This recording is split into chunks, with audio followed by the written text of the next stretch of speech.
Welcome to Cut the Ish, Real Talk Sports, where we strip away the fluff and get straight to the heart of the game.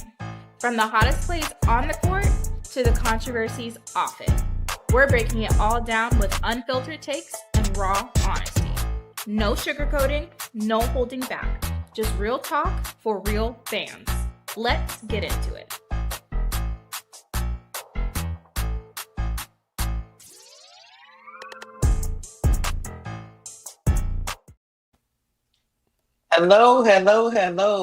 Hello, everybody. Welcome to Cut the Ish Real Talk Sports. I am your host, Keysha, and I'm always here with my crazy co-host, Duval. Y'all come on in the building, hit the like button. I'm glad that some of y'all are here early. I appreciate y'all, but make sure y'all hit the like button. Make sure you guys stay engaged in the chat, and make sure you subscribe to Cut the Ish Real Talk Sports if you have not subscribed. I'm going to say hi to a couple of people in the chat, and then I'll harass my co-host. What's up, Live, Laugh, Love, ADP? Thank you for always coming through. What's up, Thierry? Jacob? Oh, snap. Jacob in the building. What's up, Dre Stewart? What's up, Donna C? What's up, Green Thumb? Faithfully yours. I see you, Nicole Jordan. Thank y'all for being here. What's up, June Brown? I see you. Duval, you all right? Happy Cinco de Mayo today. Yeah, my sister was telling me about that. Talking about you go and get a margarita. I was like, for what? She was like, never mind, big sister. I forgot. Did you get a margarita? I ain't getting nothing. I got nothing but a headache. Oh, Headache and a V8. okay. So my sister said she was heading to get her some Cinco de Mayo specials, and she called to see if I was going to get mine. I didn't even know what was going on. And you right here with your lemon juice. Is that what you Lemon rolling juice, with right now? Okay. lemon juice and apple cider vinegar. Yeah, no. AC Shot Time. What's up, AC Shot Time? Not for the week. He said, I'm here. I've been drinking. Nah, to go. Happy Cinco de Mayo, y'all. Happy Cinco de Mayo. What's up, DJJ Rod? Okay, I see you. All right. Look, I'm not disrespect. Look, hey, I, I love Cinco de Mayo. I love a good margarita. Me and my Mexican brothers and sisters ain't got no beef. We cool. Now, I don't know about other people, but we cool. You know. Hey, Duval, you know I was in girly heaven yesterday. Yeah, with the Met Gala, what I'm saying, they show some good things about, what I'm saying, Paige and Hmm. Caitlin and Asia. Oh, did you say Taylor? Not Caitlin, but Paige, Angel, and Asia. Look, bam! Yeah. The ladies were beautiful yesterday. I had a good time saying yay, nay. Peace out to all my members that came through who just was up there with us talking about people, Duval. Because Hmm. that's what we like to, that's what women, us women. Well, anyway, we like to do. We look at people outfits and say, "What in the hell?" And then we let you know of who slayed and who didn't slay. So the ladies were beautiful. Angel was beautiful. I think it was Angel Wilson's first Met Gala, and I Hmm. want to say I don't know if this was Paige first. I can't It, remember. it, it Paige first. Okay, I couldn't remember because It's it's it's it's what's called Asia first too. yeah, I knew it was ages first, but I just couldn't remember about Paige. The ladies, the theme of the night was fashion is art. Hmm. The backdrop was in Van Gogh, so he does a lot of nature painting. So it was interesting. A lot of people's take on that was different, but you know how the Met Gala go. Everything you see, you ain't gonna like. But I would say my WNBA um, ladies, was serving tea. I got a question for you, Duval. Quick take, quick take, quick take, Mm-hmm. quick take. Um, do you think Caitlin Clark needs to do some of these events to kind of help push the WNBA forward, or am I? Because the only reason why I asked that question is I heard a couple of Clarkies, complaining about, you know, Angels out there. It seemed like when Angel was out there, it was almost like taboo. Oh my gosh, she don't care about basketball, right? Mm-hmm. And now that you see Asia and then you see Paige, they like, Caitlin, what are you doing to further your brand beyond basketball? Um, you can maximize your 24 hours too. And I thought it was very interesting the 360 from maybe 3 years ago when everybody was saying, why is she doing the Met Gala? So that's why I asked that question. What you think? Angel made it cool. I saw something on your Instagram that's like a LSU version of this, Mm-hmm. but Angel made it cool, and Mm, she changed the game because nobody wasn't doing it before her. I mean, like I said, Brittany Griner did it a year before her, but like I said, nobody cared. She only got it because of that Russian job. But mm, when Angel did it, she made it cool. Now people cover the Met Gala in the sports world because of Angel Reese. That ain't just right. an opinion, that's a fact. You know what I'm saying? Asia got her, so carbon copy ass up there last night Tell them, because, don't be what I'm a saying, hater. Angel made it cool. And that just reality of the situation. So yes, Caitlyn should stretch her fashion sense because she do like fashion. Cause I seen her with some charity events where she wear Louis And Vuitton Prada. dresses and product and all that stuff. And like I Uh-huh. said again, but Caitlyn got her pride and feel like if I do something now, it's like I'm following the trend instead of setting the trend, and that's okay. You know what I'm saying? She need to be in a position where what I'm saying. She should expand her profile. You know what I'm saying? She should set herself up off of life after basketball because at the end of the day, she could maximize her earnings and become a billionaire too one day. Mm-hmm. And so yes, she should jump in situations like this. She is a A-list celebrity. She is somebody that the world wants to see, and it Mm-hmm. would be good to have Caitlyn in a situation like this in an event and an environment where she looks vulnerable and where she could show her vulnerability as a woman when it comes to her fashion sense and when it comes to handling, the paparazzi in the spotlight. That's Mm-hmm. something Caitlyn should be a part of. She shouldn't feel ashamed because of she should feel ashamed because her other A-list celebrity did it before her. It doesn't Right. matter who do it first. It's a matter is saying what's popping now. And Caitlyn could be popping for her own brand recognition. No, I agree. And this brings me back to, my school, and they branding. I mean, Mm-hmm. they don't miss an opportunity to try to push the brand out there to the masses. Because it wasn't just Angel as the LSU Tiger that was there, it was also Joe Burrow, Justin Mm-hmm. Jefferson, and then the kid that's the pole vaulter for Team USA. His name is Mondo Duplantis. Mm-hmm. So he was there as well. So they don't never miss a chance to push their brand forward and try to push sports into other cultures. So when we talk about all the discourse that go on between schools, one thing my school is going to do is they're going to brand themselves.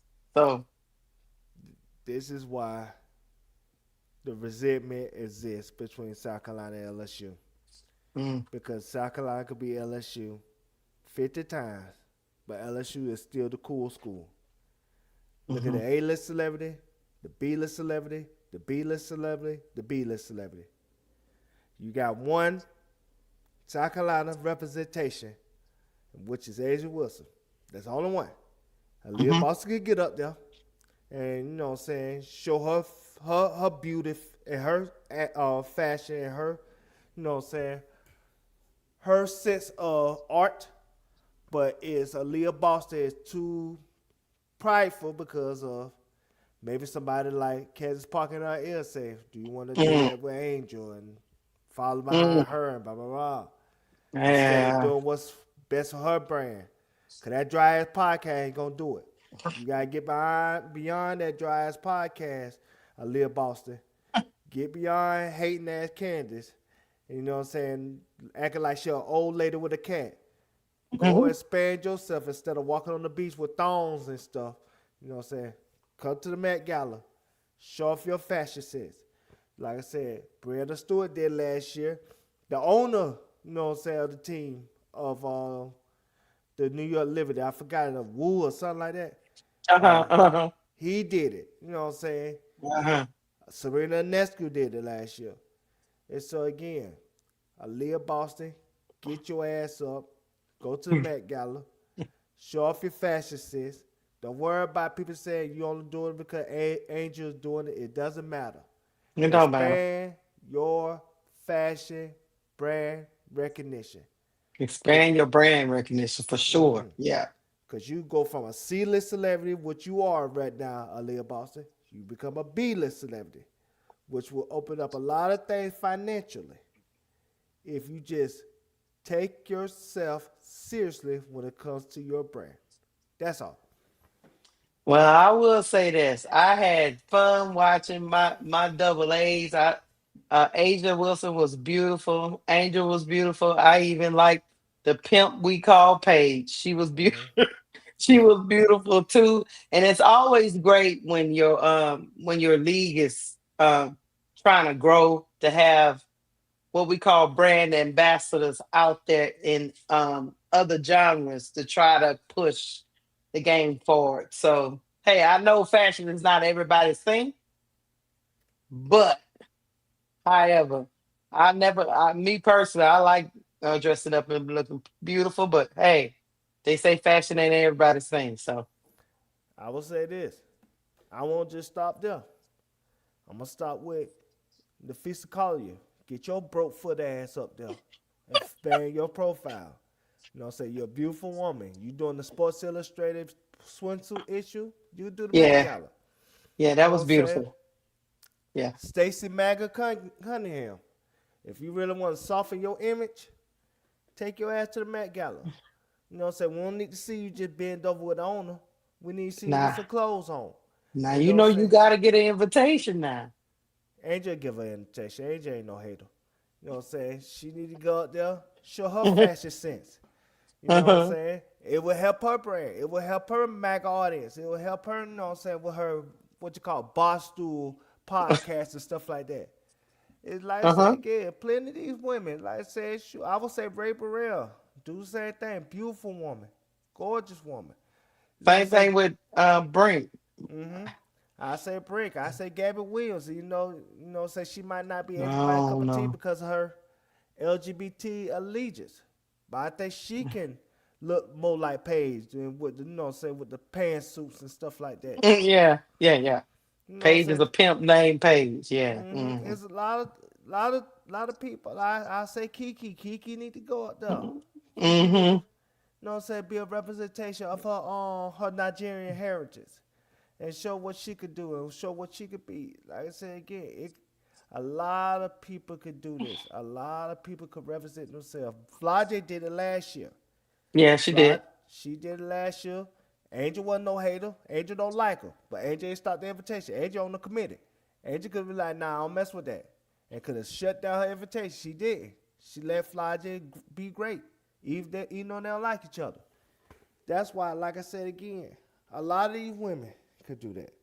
A lot of these women could take a spotlight like this that might go open up because they weren't inviting old WNBA women like that before this. So Mhm. now the door is open. Why not bust it down and make your league a representation of not only basketball but art and fashion? Stop being a hater. Stop being prideful and say I don't want to follow behind the person who made it cool Just do what's best for your brand recognition. I agree. I think the more opportunities for women to be in these spaces, especially women of different color, creeds, Mm-hmm. sexual orientation, I think it's always a great thing. So we can kick down that glass Mm-hmm. ceiling, wooden door, whatever it is. So they can walk through and be in those rooms and in those spaces to change the narrative Mm-hmm. that around their league. I think it's a good thing. But hey, that's all I'm gonna say about the Met Gala. Me and Tony was running around there. We had a good old time talking about people and talking about who looked good and who looked like a hot mess. Um, Peace out to the Met Gala. It was. I didn't know it was gonna be that long, Duval. That thing was Mm-hmm. about 3 hours of people walking. So, but anyway, it was fun. I had to wait a while. I was like, "Where's Asia Wilson?" And she gonna make a grand entrance. So yeah, I enjoyed it immensely, immensely. So we gonna move on. Y'all hit the like button. Um, y'all I can need. always go on Twitter and see all the looks. Cause trust me, it's still trending today. What you got? What you say about? I was gonna tell you pull up something else on your Instagram, and then I need to correct the a fact there that was said in the chat. It was um it was 100,000 per person, and I think if it's a fashion group like an Instagram or something like that, I think they have to pay 300,000. And they can invite people. So if it's a group, it's a like a brand recognition, like so Facebook or whoever not that's representing a table, they pay 300,000, but there's 100,000 per person. You So sent it you in Instagram, it didn't come through yet. now this was no this I've been Sunday. It was right Oh, before you sent the stream y'all link. oh, okay. Oh, That above it. okay. Hold on. But yeah, Is that's it? that's what it is. It's 100,000 per person. And I think if you are a fashion or a brand, what I'm saying, representation for a table, I think they have to pay 300,000, and then they can send out invites to people. Okay. I got you. I'm still looking for you. You said something about It's the before you Met set. Gala. No, it's not about the Met Gala. It's before you get into the other stuff you want to get into. It's right before you set the string y'all link. Okay. When you set the string y'all link in your So you want to Instagram, do the chant thing? yes, show that. Yeah. You just gotta let me know what you're talking about. It's like, Yeah, that's what I said. So what I'm saying. I don't okay. have to announce everything before it gets shown. It just needs to be shown. I'm like, how am I know what you're talking about though? All right, it's right here. Yeah, you got to play the sound. You know what I'm saying? They'll be all right. It's only 50 seconds.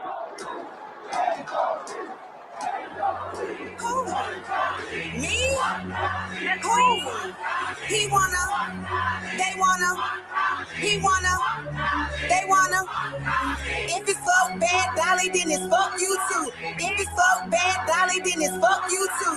If it's fuck bad Dolly, then it's fuck you too. If it's fuck Dolly, gotta know that it's fuck you. They tried to boo me in New York, but I don't like the city, no way. Down south country, bitch, I grew up eating pork steak. I don't fuck with bitches, I don't like these bitches, no way. I'm here to get a check, you bitches here for me to get paid. All them bitches mouth like some motherfucking toupee. Too bad of a bitch to be copied and pasted. Why you born a bad bitch? You need to blow a bad bitch. I come from out the trenches to a baddie man rich. How the fuck these ugly baddies hating? Uh, you hanging out with the bad bees now? Is that what we doing? It's not that, but I want that to be shown because of one reason only. Okay. This the second time that something that was taken as a negative was turned into a positive. Last year, the me bounds, when they tried to discredit the word me bound, Angel took that and made it into a positive, which was a brand recognition on her behalf, her and her team. And then now this, with saying the Angel Reese chant, now that's taken into a positive because somebody made an edit about it, and now people could see that, you know what I'm saying, it was something that could be spent as she got motion. So that's why I want that to be played. Oh, well, look at you. You always got something cooking. I like it. I like it a lot. Mm-hmm. Anyway, I'm gonna stop clocking tea because you don't want to clock tea. But anyway, y'all hit the like button. We're gonna go to our next segment. Let's see, what should we talk about? Should we talk about the sky? Let's go get the sky out the way because I know that Mm-hmm. survey is gonna take us a it's gonna take us a while. So let's go. Mm-hmm. Let's go and get the sky out the way. Well, the sky was running around here doing stuff the other day, Duval. That was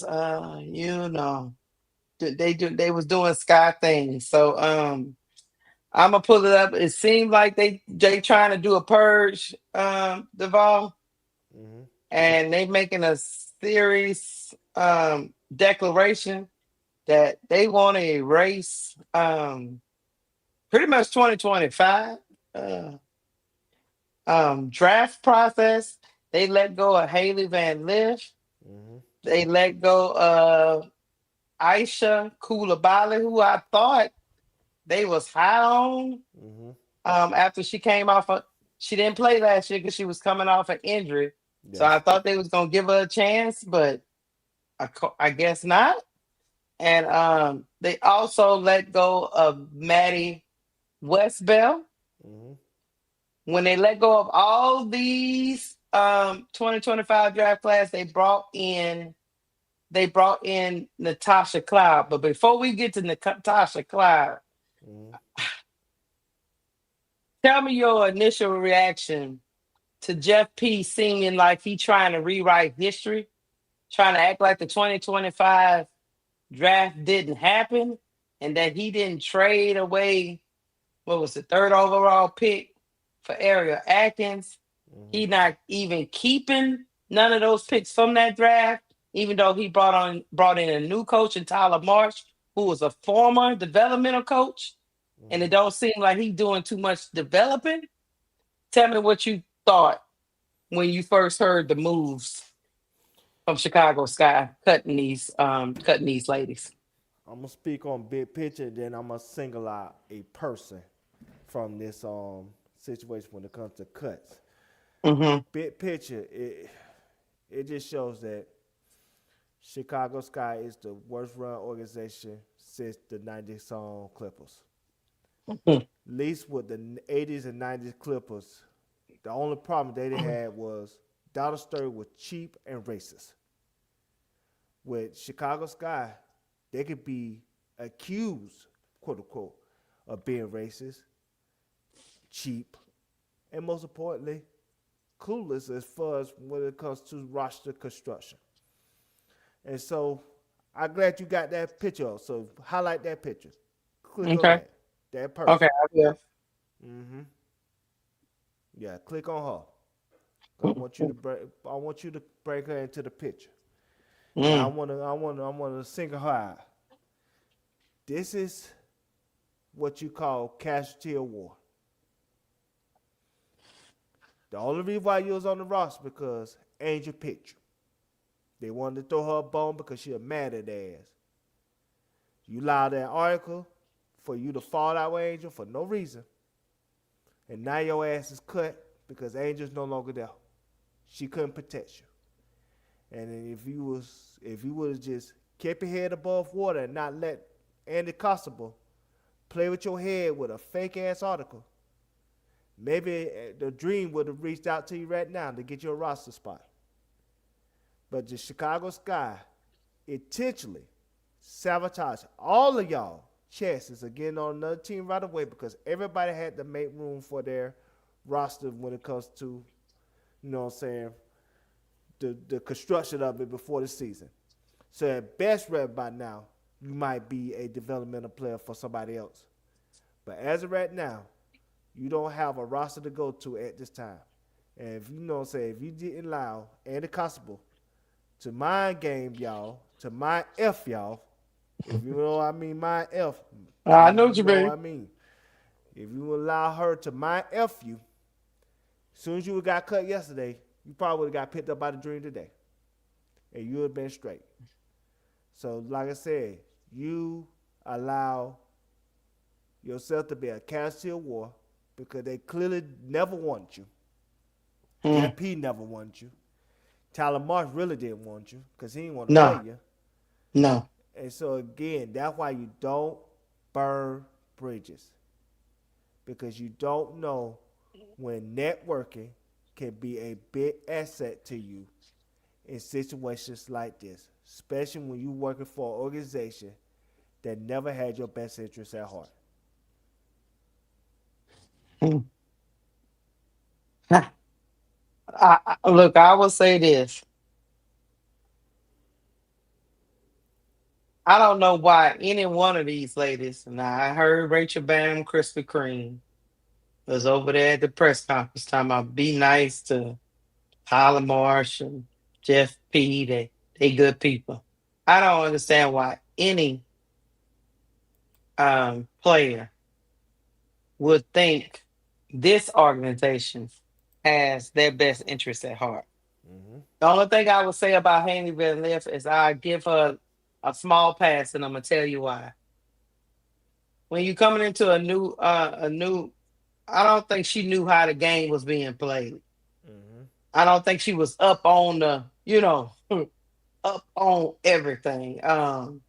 I don't think she knew she was being manipulated. I'll put it to you like that. Put Angel it to you didn't like, either.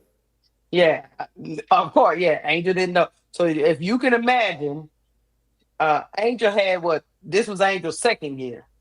This was actually Hailey Van Lith's first year, and she wasn't playing. She Mm-hmm. was hurt, you know, and all this stuff is going on with the politics within inside this organization. And then you had a front office, in my opinion, actively trying to sabotage the player that brought you there. Yeah, it's So a you tug of war. just so you try not to step on a landmine, Mm-hmm. and let it blow up in your face because you not the player the Angel is. So Mm-hmm. at any given moment, you can get thrown out the proverbial door. So that's the Mm-hmm. only reason why I give HBL I give these young players, especially these rookies, any one of them, Mm-hmm. a pass because it's hard walking into an organization, especially you know how hard it is to be a rookie and to Mm-hmm. walk into an organization who don't have their stuff together is and people writing hit pieces and Mm-hmm. there's a tug of war and a cold war and Mm-hmm. this going on and that going on. People get going up to the podium line and talking all this crazy stuff. And meanwhile, at the beginning of this thing, your teammate, your teammate you used to have at LSU was telling you, look, come play with me, I'll protect you, blah, blah, blah. So you got all this stuff going on because at the time, Angel did probably believe she had some type of pull. Yes. And then once she realized she didn't have really no power and the Mm-hmm. stuff started disintegrating, it's almost like, what's going on? What's going on here? And then you got all these people in the locker room talking about, she talking about you too. She talking about you too. Mm-hmm. That's why they So had their players on the meeting. yeah, And see, I'm gonna bring the go ahead. reality of the situation. I think the moment that Angel knew that she wasn't in charge and that the 37-year-old was in charge. The 37-year-old, was Courtney Vandersloot. She was in Was charge. when she realized she wasn't in charge was when she wanted Odyssey Sims. And they said no. And instead they got Uzan, who Sloop wanted because she played with her in the EuroLeague. And I think that's when it hit her. Okay, I'm not in charge here.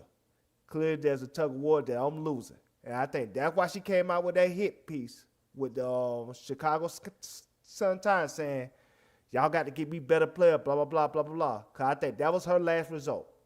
Mm-hmm. And then after everything that happened after that, she probably privately, through her people, told them that she wanted to be traded. Because she said in her press conference that it was mutual.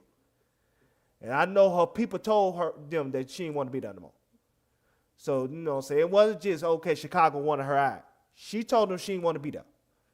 And so That's why even if you go back to the December training camp, when they asked about what her situation was with the Sky, she said, "Well, I'm under contract."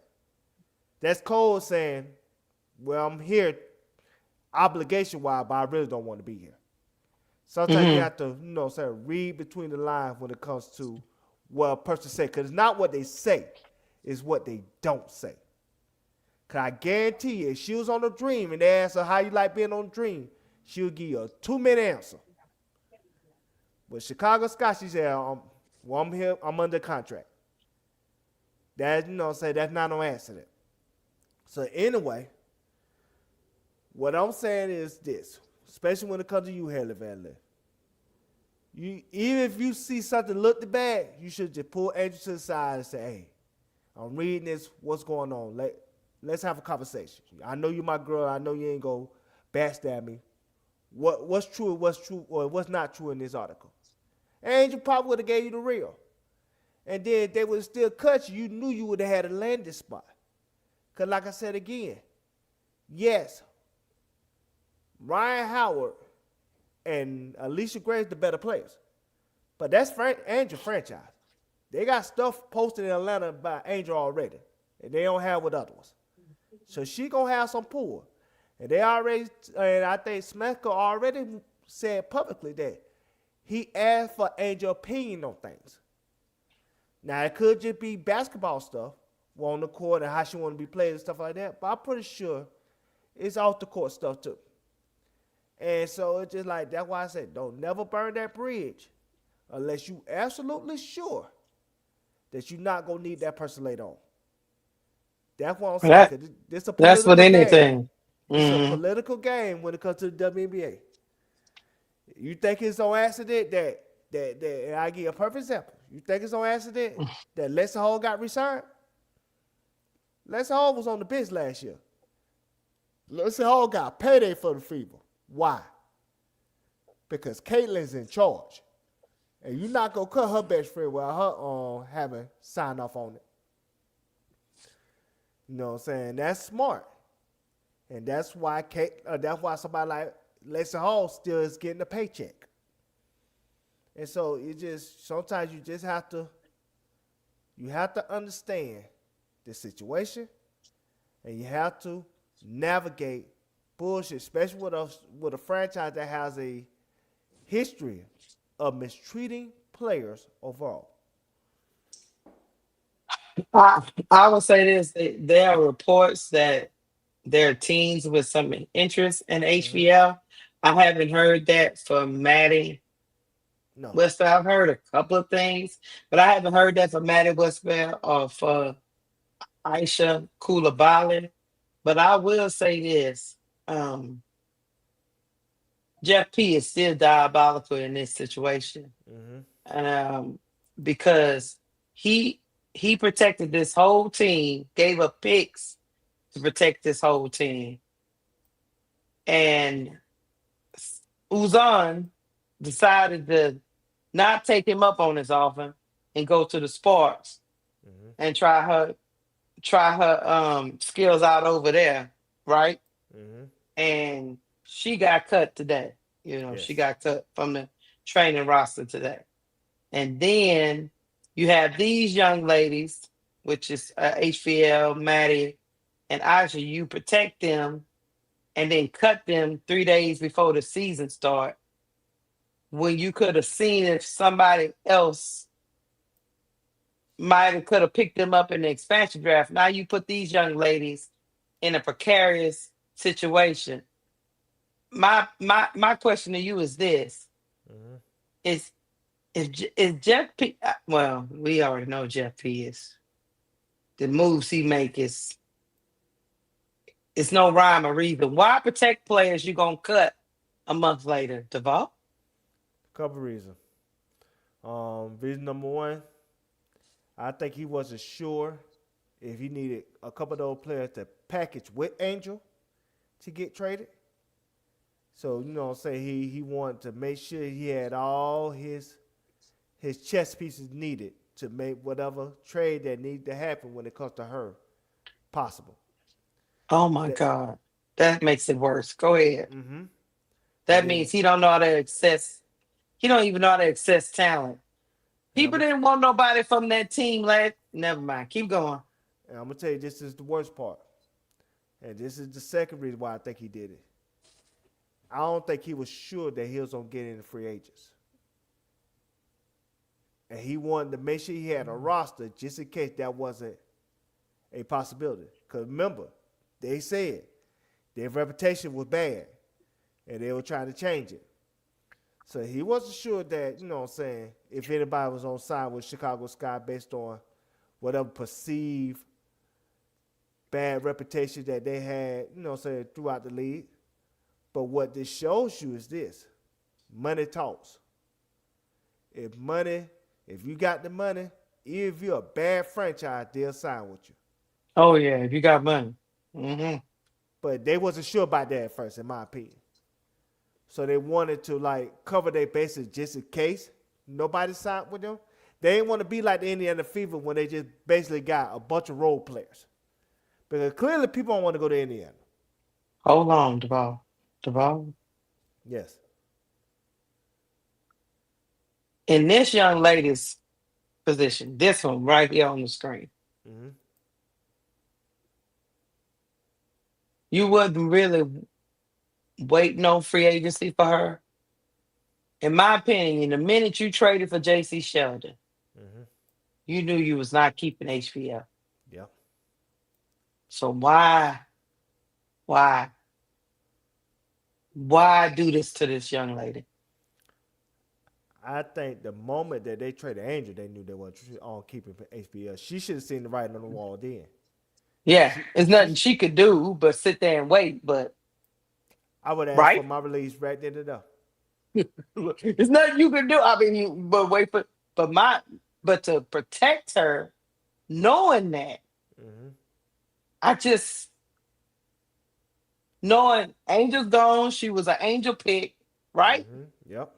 Knowing you about to trade for a person in her position that's from the 2024 draft, who's essentially a bust that you are trying to bring back her career, because essentially right now Jason Sheldon is a bust. Yes. Let's just keep it 100. Once you got traded, you're a bust. Yeah, she was the number 6 overall pick, I think. Fifth to Dallas. So at this particular juncture, you are trading for a bust, but you did it nonetheless. And then you left this young lady on the roster.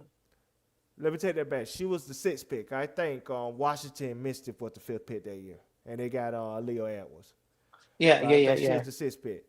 But yeah, they, like I said again, they got. I'll look it up. Yeah, they got what? Yeah, she was the 6th pick. They got 5 point guards at this moment in time. 37-year-old Van Lith. 34-year-old. No, she was number 5. So it was 5th pick. I thought it was a 5th pick. 6 was Aaliyah Edwards. Remember, she went right before Angel. Yeah, I knew one of those two. The 5 and 6, 6 and 5. She was the 5th, and the Wings. She went to the Wings, and then you know what happened. She went to the Wings, and then went to the Connecticut Sun after the she went to the Connecticut Sun. I forgot for the trade that was for the whoever to the Wings, and that's when the Caitlyn game happened. But she was on the Suns at that point. That's when her and Mabry basically tag teaming, pushing Caitlyn tag to the ground. Tag teaming CC, yeah. And then she went to the Mystics, and they didn't keep her. Cause that would put that game put Sophie Cunningham on the map. Yeah. Sophie Cunningham took out the L. That when all the MAGA people just ran behind her, promoted her, and now she got Barstool, and now she got her own podcast and everything else. Kudos for Sophie Cunningham. She was smart.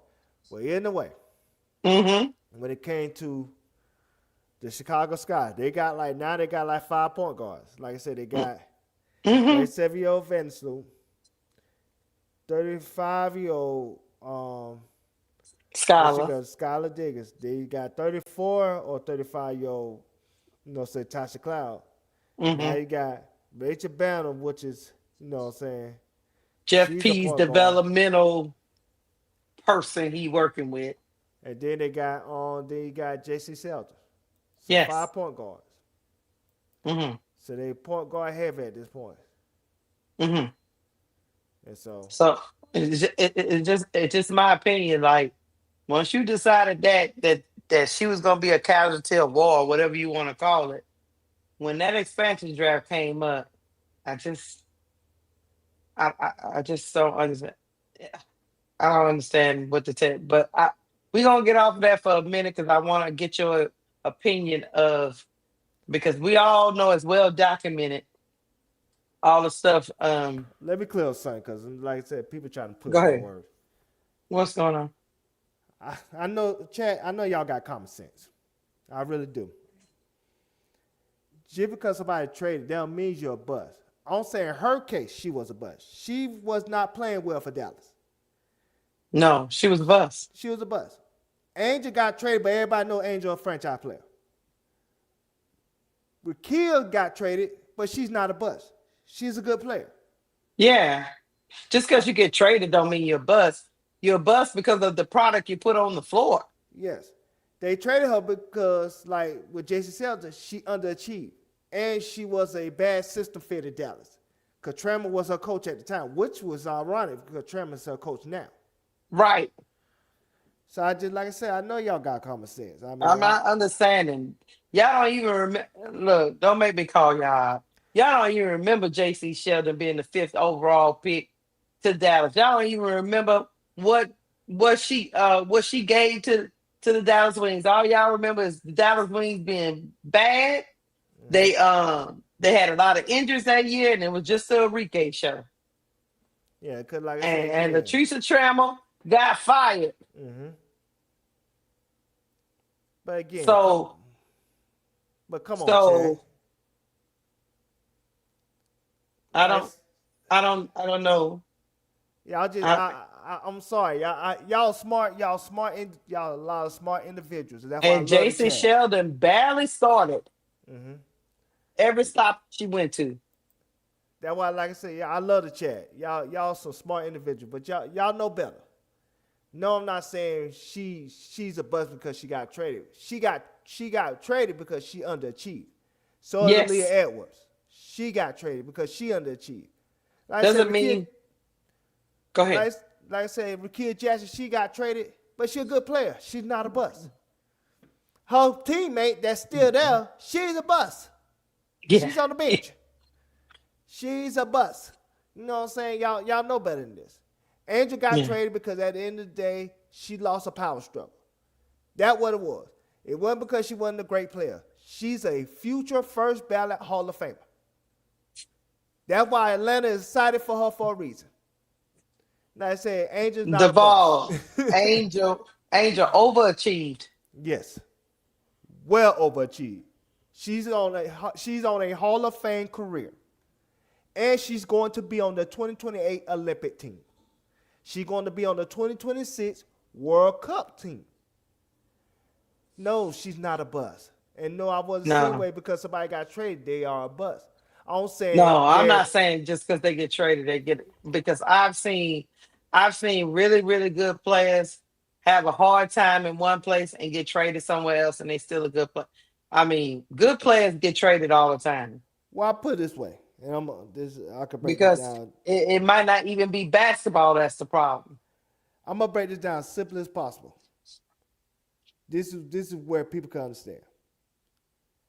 I know somebody that was drafted by a team that left their team after 1 year and was a first ballot Hall of Famer.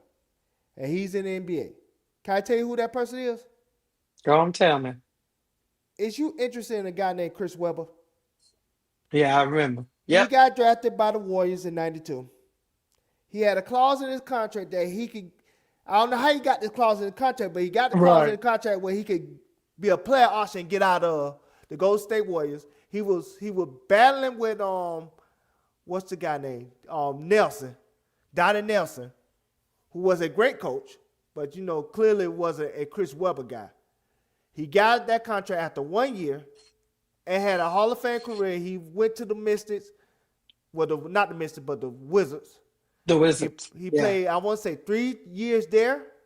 He left there and went to Sacramento. Mm-hmm. And then he had. Became a legend there in Sacramento. Mm-hmm.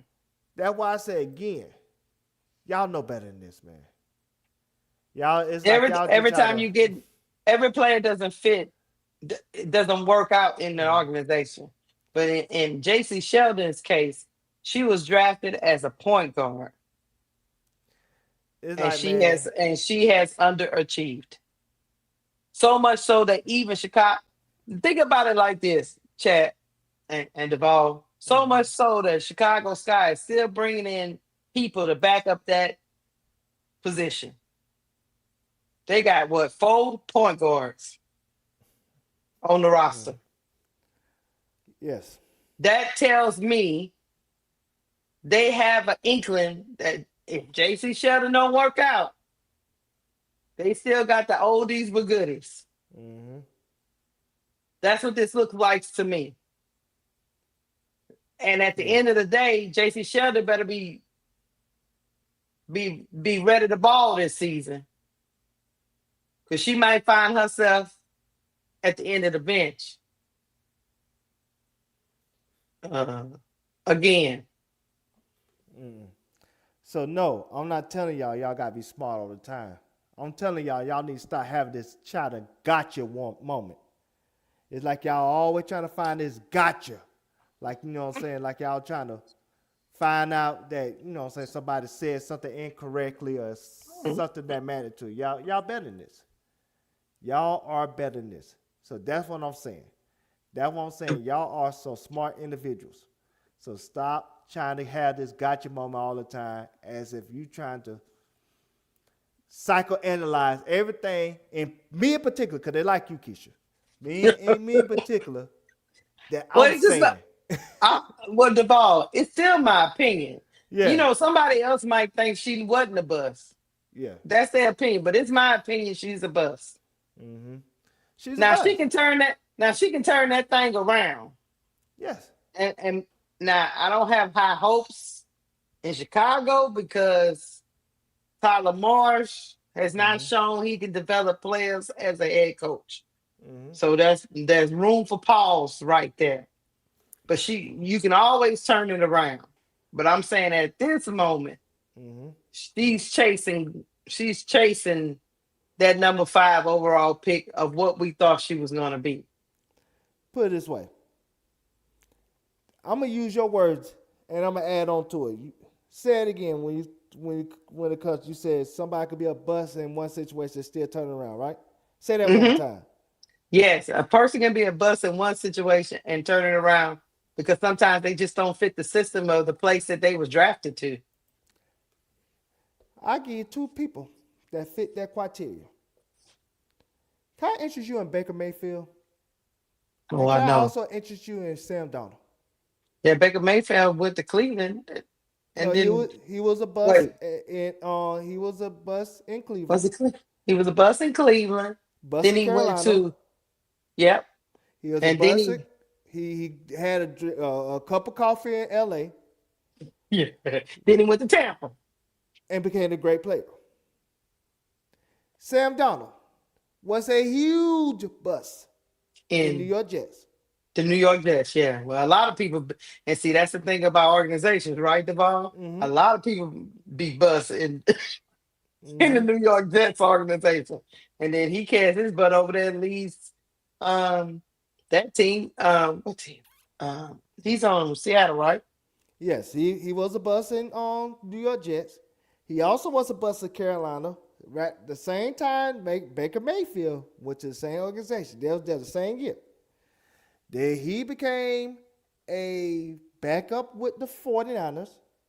He had a very good year with the Vikings.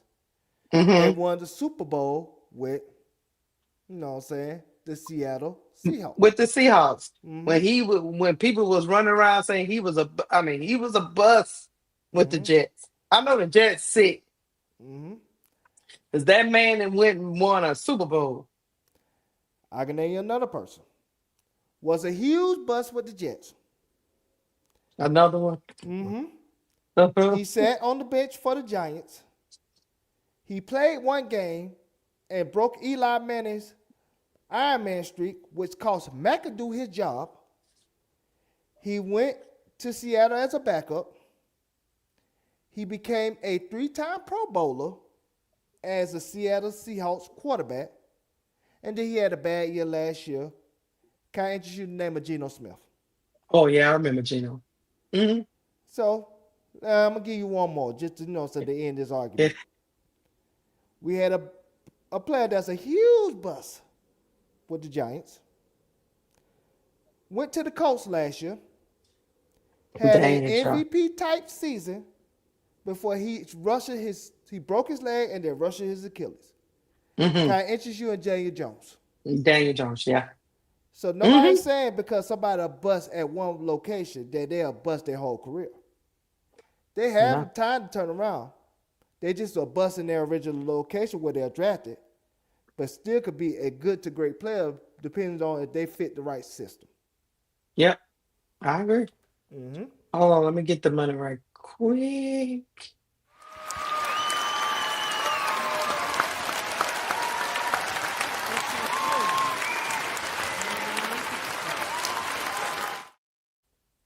Thank you, Rasheed Beast, for the $2 super chat. He said, we like Keysha because she keep it 100 all the time. I told you, Duval, you be keeping it 75 sometimes. That's why. Don't beat me up. Don't beat me up. But my next thing is this. What you think about do you like the Natasha Cloud acquisition? I think it was. I think it was desperate on Natasha Cloud's behalf. Oh Clearly, yeah. the money wasn't out there that she didn't That she originally wanted probably in the beginning, yeah. she Mm-hmm. she did like I said. I just You trying to get want my to thoughts play. together. I mean, No, I'm trying to get my thoughts together. But yeah, she didn't get the money that she would desire, but she allowed herself to go to a situation where she gonna be the backup. If you're gonna be a backup to a team, at least go to a good situation. Not a situation where you don't even know if they're gonna make the playoffs or not. but she didn't have that many more options. It was the time was closing down on Natasha Cloud. Duval. I would have waited because it would have been a team that would have lost a player for the season. That would have been a good team, and that would have just signed me in mid-season, and I would at least been a part of a good situation. Like, That's easy for people to say that ain't got bills. Her bills might have been due, Duval. I don't know. I Might have guess needed a check. remember when she won that $100,000 on last year, and she made a down payment on the house. So maybe she She needed blew. that, Honey, is it blew that? Let me stop. and so maybe she needed it for that. But like I say Right. again, I would have just waited, man. I would have reached out to people that I would think have connections with their particular franchise, based essentially franchise players, and then allow myself to become a integral part of a team that's have a good chance of winning a championship, not a team that if they make the 8th seed, it's an achievement. Cause that's what she at this time. Yeah, it's gonna be interesting to see how they make all this work, Duval. Talking about the sky. It's gonna be interesting. Now, Vandersuit is still out, and um, I'm guessing Tyler Marsh probably just giving up on the whole rookie experience. He just want to deal with veterans and get his feet up under him because you know it was painfully obvious last year. We did all them games. It was painfully obvious he didn't want to mess around with the rookies too much. So I think they could play her and Scholar together. I don't know. I just What does Vanessa say? Because she's GM. Well, Vandersue said that when she get back, her and Skylar gonna play together. So that's Mm-hmm. why I'm I'm guessing Natasha Cloud is filling in until Sloop can come back. And maybe Mm-hmm. she'll start. Maybe it'll be Skylar, Cloud, Rakia, Azare, and then Camilla. Because Because it seemed like the rookie is going to the bench to sit there for 35 minutes of the game every day anyway. well, my point is Natasha Cloud signed for 500. I think $560,000. Yeah. I put 555. 555. 555. Yeah, okay. Hmm. I'm pretty sure there were other teams that had And it's 555. only a 1 year deal, so I'm sorry. I think there are other teams that could have came up with 555. And I just feel like she acted out of desperation instead of acting out of strength. And I wouldn't have went there. That's just in my opinion, especially if you're gonna be a backup. Now, if she was going to be a starter, I would have understood. Okay, at least you would have had a starter position where you could really build your profile and then test the market next fall season and try to get more. But you're going to be a backup on that team. So how much can you really show as a backup to try to get starter money next year? look, I don't know. I think I don't pretend to know people bills. I just think she needed that check and she didn't want to take that chance. So now they picked up until like mid season. I don't know that lady's bills. If that's the case, I'd rather get a loan and allow that Not loan. alone. Ain't Yeah, I nobody get a trying to get no loan. loan. Man, I get a loan and let that stretch me until somebody pick me up. Because like I said, Like this is not she it. say, Cloud got to take care of Izzy. She all the way in Toronto, right? Yeah. If they still together, I thought they broke up from what I heard. Some people are saying they broke up, then they got Hmm. back together. And so you just So I don't don't know. know. I don't know. All I, I'm with you. I get your sentiment completely, Deval. Don't get me wrong. I'm just telling you. Sometimes when you broke, when you spend all your money, especially in her case when she wholeheartedly believed somebody was gonna give her a contract before now. You know what I Hmm. mean? Like it's 2 days, 3 days before the season opener, and she still wasn't signed. So she probably did. She was panicking, and she just wanted to be signed. And she figured it's just 1 year, and if it don't work out, I'm out of here.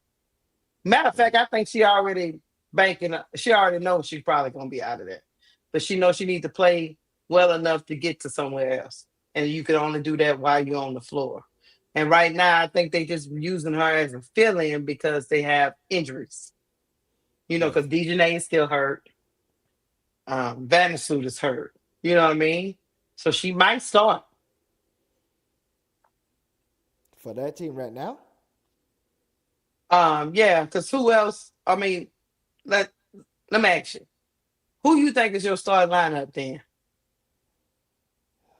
For a that's a team that's missing Dejanay, I think they're gonna be missing Azare Stevens the first 2 weeks of the season too. So that's an they've been interesting talking question. about sliding Rakia to the four.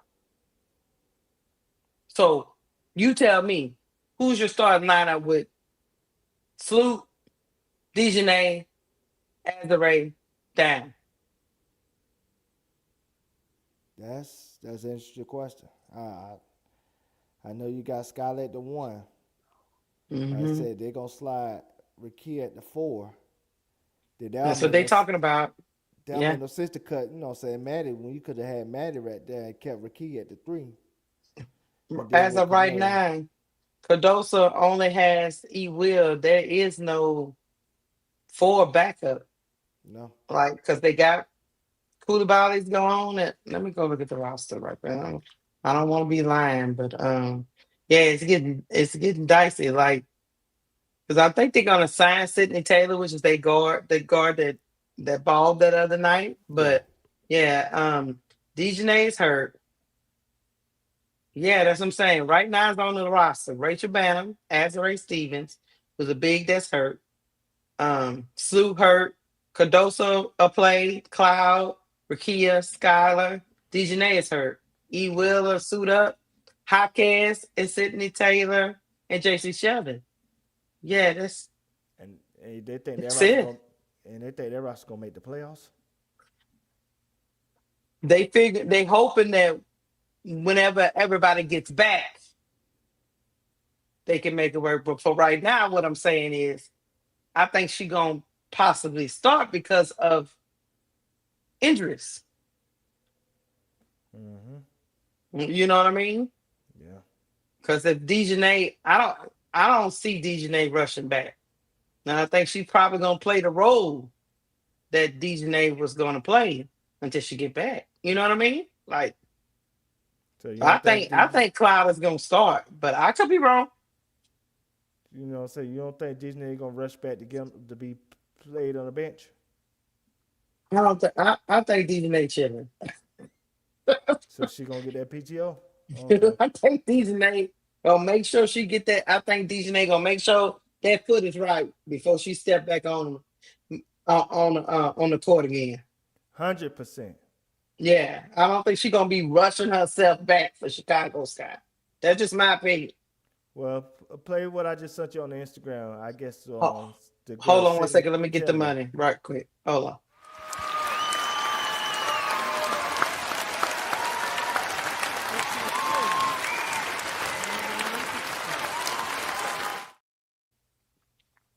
Thank you, YOCCM23 for the $10 super chat. He said, Shy trade for Ariel Atkins, HBL, who turned into SC and OM. SC and OM. What was them? Help me. Sonya Citron and Oh, yeah, right. Sonya Citron and Olivia Miles. Olivia Miles, yeah. Right, okay. Imagine them with Angel, CC, and Miller, and they're no longer on the team. Please explain. Hey, man. If those two players was on the team, Angel still be there. Hey, man. Jeff P made yo CCM. He made so many mistakes that right now he is trying to do he's trying to do the draft in reverse, right, Duval? I don't Minus blame trying to Jeff P. get, huh? I don't blame Jeff P. For what? For those mistakes. Why? I blame Vandersloot. She's in charge. Yeah, she did say she was in charge. She said she Did say sit in that. on the meetings and she tells the players what the vision. That's why I said play what I sent you on the Instagram. Okay, hold on. She said she she's did in say charge. she was in charge. She And did she say told them she told him that she wanted to play with a veteran point guard, guard mate. Instead of him trading that pick in the draft, he could have just signed the free agent for a 1-year deal and still accomplished that goal. And so that's Vandersloot's fault. Vandersloot said, fuck the youth movement. that. And so that's her, you know what I'm saying? I guess Sydney Taylor saying what she's saying when it comes to the. Yeah, I'm about to play it. If he would have just held tight, got Sonya Citron, he could have got Olivia. Yeah, I'm with you. Hold on, let me play this for but you know, he said last year us fans didn't know what we was talking about, y'all. So it is, you know. We told him not to trade that third pick. And he said he told us to go to hell. So Basically. all right, here we go. Nerve-wracking. Living in uncertainty is very difficult for me. So, like, just not knowing what my next move will be, what their move will be, it's difficult. I'm not gonna lie, but I'm coming in here with the same mentality every day. Do what I do, and make, like you said, make a roster. Nerve-wracking.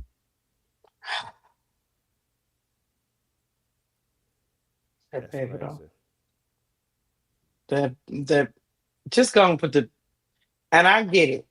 They cleared the deck. Got rid of Maddie, got rid of Koulibaly, got rid of HVL. Sydney Taylor had a spectacular preseason, and I agree that she should be on the team. That's not what this really is about. It's just about his moves are always so many steps behind his other moves. It's crazy. But I agree Sydney Taylor deserves a point on this roster. And to be honest with you, Duval, they need Sydney Taylor. But it's gonna, like I told Broclaw last night, you are setting up for another 2024 season. And he said, "What you mean?" I said, "Well, what happens with all these people out the lineup, right, Duval? Mm-hmm. Say Sidney Taylor comes up, Cloud is coming up, all these people is on the start lineup and y'all doing good. Are y'all really gonna sit Sidney Taylor down or Natasha Cloud down for Sloop? Are you gonna send them back to the bench?" That's exactly what's gonna happen. I'm gonna tell you what diabolical. Remember when Angel came back for the preseason game, they saw Hailey Van Lith out there like she was gonna make the roster in that press conference with her and E. Will. That tell you all you need to know. Yeah, like I say, like, because I told him last night, I say, like, in a perfect world, in a world where the coach has control of his team, in a perfect world, you would go ahead on and start Sidney Taylor at the 2, right, Devon? Mm-hmm. Yep. Based off her play. Now let me ask you But this: but wherever they I don't know start what. Rachel Banner at the 2 and have Natasha Cloud come off the bench, how would that look? Natasha Cloud gonna be sitting on that bitch just. Seethe. They're gonna have Rachel Waffle House Banner playing the 2 while her ass sitting on the bench. How the hell can you justify that? Not even Natasha, not also Natasha Cloud. Yeah. This young lady right here. How can you justify that? You know what I'm saying? Like, and this is the trip part about the Sky. They got like 7 guards. They got like, no threes. look, they got like 7 guards. Let's count them up. J.C. Sheldon, Sidney Taylor. Hawkins is considered a guard, even though she's, she plays the 3 pretty much. But we'll see what they make her play. We'll see what happens with that. Then they got a Scholar. They got Dejanay. They got Cloud. They got Vandersloot. They got Bannon. They got the bigs. They got Azazare, Camilla, and E. Will. That's going to force Rakia to pretty much go between that 3 and 4 position. Mm-hmm. I don't know. A team without a plan, but Tyler Marsh gonna be 5 mid-season, so he just I don't know. I don't know. But like I told my brother Broclaw last night, I told him, but you got one chance, Broclaw. You got a chance. Everybody got a chance. You just got to make the right decisions at the beginning of the season. Mm-hmm. But do you trust your organization to make the right decisions? Mm-hmm. Because the same thing that happened in 2024, Kennedy Carter is going to be harking back. I hope Sidney Taylor don't end up like her. You know how Kennedy Carter was sitting on the bench thinking, I'm better than Rachel Banner, like better than Dana Evans. And then sooner or later, I told them, you Broclaw, y'all gonna be calling. You know what I mean? Like they was that season. Mm-hmm. People forget. People was calling for Kennedy Carter to come off the bench. That had nothing to do with Angel. No. But they want to put it all on Angel. But really and truly, the fans was calling for Kennedy Carter. Yeah, because Kennedy Carter was the spark off the bench when Dana Evans and what's the girl name? It wasn't Kennedy Carter. It was Kennedy Carter and Lindsay Allen was the spark off the bench, and then for Dana and I want to say was it Diamond DeShields? Yeah, I think she started first. So I told him it's like deja vu for me. I think you're gonna have talent on the bench, whether it's Cloud or Taylor, whoever it is, that your fan base, I said, brother Bro Clark gonna be like, what the hell? Can you get Cloud off the bench? Can you get? And then I told him I forgot all about JC Sheldon. Mm-hmm. I don't know where she gonna be. Yep. She gonna be coach's decisions. You know how Oh they do you know how they do the DNP? It gonna be coach's decision. yeah. So you might still have a ruckus. Is all I'm saying. Now I'm hoping Tyler Marsh, can work through it and keep everybody from cussing each other out. But it's hard for a baller to sit there and be like, and then you got Bam, who's management upper management's favorite. So if she's starting over other people, like how is that gonna sit? Like I don't know. I just told him you got to work through all this, bro. And everybody's new, and nobody don't know how each other's tendencies are. And at the top of the food chain, right, like you always say, Duval, you got Skylar Diggins who gonna be like, hey man, what we doing? You already got a GM, Courtney Vandersloot, aka Shredder, Mm-hmm. saying that we paid you like a superstar, Azria Stevens, so you gotta play like one. Mm-hmm. And your ass hurt already. And I know AC Shot Town talking about it's not how you start, how you finish. Hey, let me tell you something, AC. What was notorious about that 2024 season? Because I remember it very vividly, right? One of the problems of the Chicago Sky was they started very slow. Yeah. During the games, cause they didn't have a Because they didn't have enough punch mm-hmm. coming out of that starting lineup. This is the reason why Kennedy Carter was inserted. Yeah. Because you could be blown out before the second quarter. Cause they used to get blown. They used to get double-digit leads at first. People used to get double-digit leads on the Sky in the first Yeah, quarter, in the first quarter. and then they'll have Kennedy Carter and Lindsay Allen come off the bench, and then that lead come right back down to even, and then they'll keep her in there. So Mm-hmm. then Teaspoon made the executive decision To make a start her change. Mm-hmm. and basically gave the offense to her. And that pissed off the vets. Mm-hmm. Gave the offense to her. And so Ah, and some Angel fans became Kennedy fans. mm-hmm.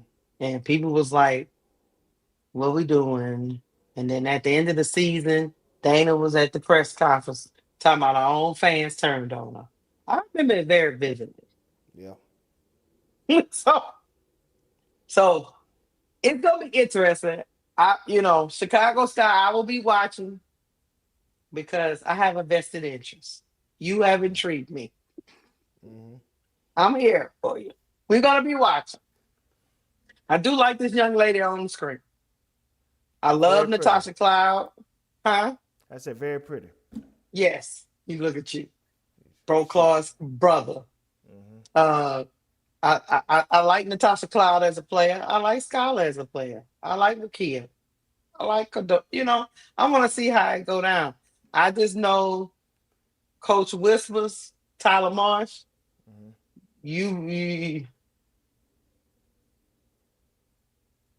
Tyler, you better have your stuff together, Tyler. He gonna be fired by July. I'm gonna tell you what's that gonna happen. But yeah, they are guard heavy. They are. And if one of them bigs get hurt, heaven forbid. Mm-hmm. They don't have a whole bunch of them. I thought that's one of the reasons why they was gonna either keep what's the girl name? Latasha and Lattimore or Koulibaly, but no, they let. Now maybe they're gonna bring them back on one of them developmental spots. Yeah. We shall see. That remains to be seen. I'm telling And you what's gonna happen. The what? first 10 games gonna be the easiest stretch, and they're gonna be 3-10. Oh And then that snap! next That's not 10, gonna be good. I'm telling you. No, I'm rooting for y'all, Chicago. I'm rooting for you. Duval is hate watching. I'm Mm-hmm. rooting for you. You know, I'm rooting for the ladies, but I don't know. I don't know if y'all gonna get to the finals.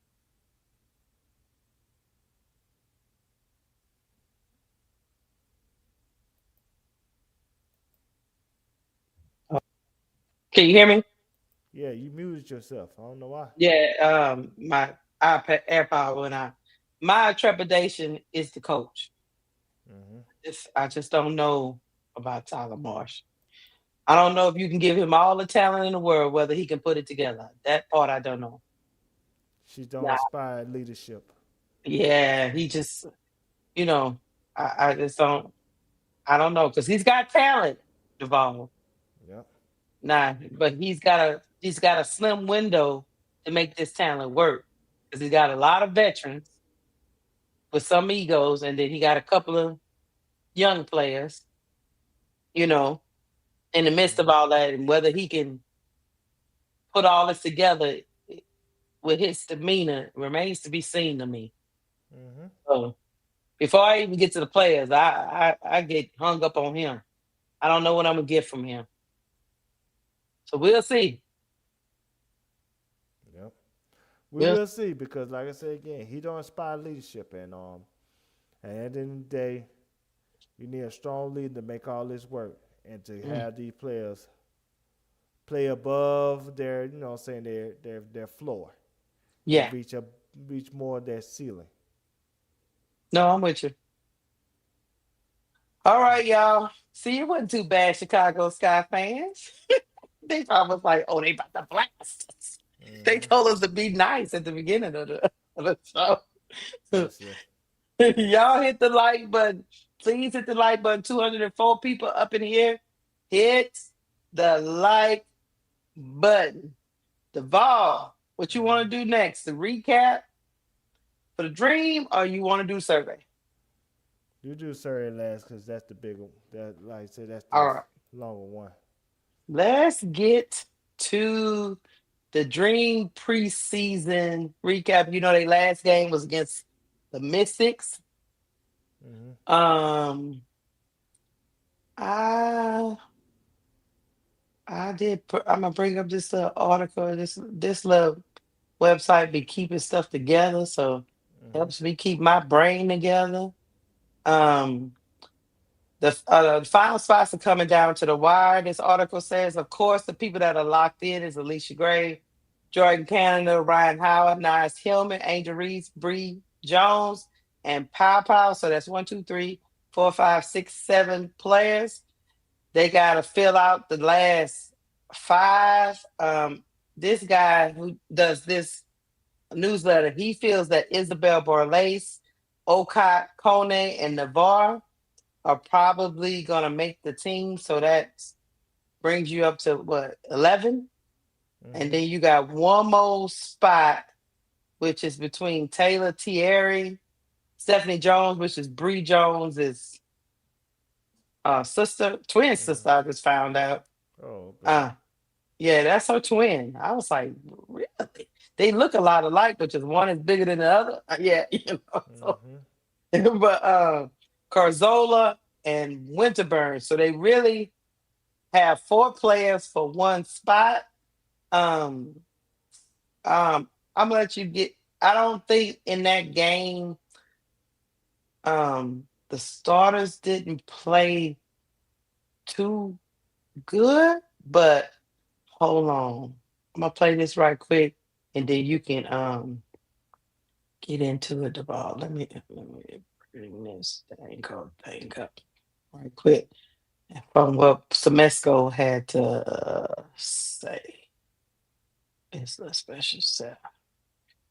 Where did it go? You know, good ninja. Okay, here we go. All right, y'all. Let me bring this down. Bring this up. I think he be at the games, and I'm learning my new correspondence, Duval. Yeah. Here we go. Hey, how y'all doing? Ernest Ricks here with MTMV Sports. Y'all, we are here at the end of the Dream versus the Mystics game, and I'll just say, not a great outing for the Dream today, but the end of the preseason, we did get a chance to see the second unit and Medina Okot, and Medina Okot had a pretty good game. So she was a bright spot today. But overall, there's a few things that we'll kind of talk about as we go through this little 5 minutes, 10 minutes, about what happened during the course of this game. That we should point out. One, I'll just say crowd. Let's just start off there. I kind of expected more people to be here for the first game of the preseason. We've been hearing a lot about the ticket prices. We've been hearing a lot about sales, and I think it's just preseason. So for the first game of the season, it's going to be crazy. There'll be people everywhere, I'm pretty sure. And every other game, like every game in Gateway, generally when I'm here is packed out, right? So it's normally packed out. So I know that there was some concern on Twitter, and it won't be a concern during the course of the season. I don't think at all. I think it'll be pretty packed out, and ticket sales are already showing that. So I'm excited about that. But today, I really thought it would be just more people here, and there weren't. It wasn't a packed house today.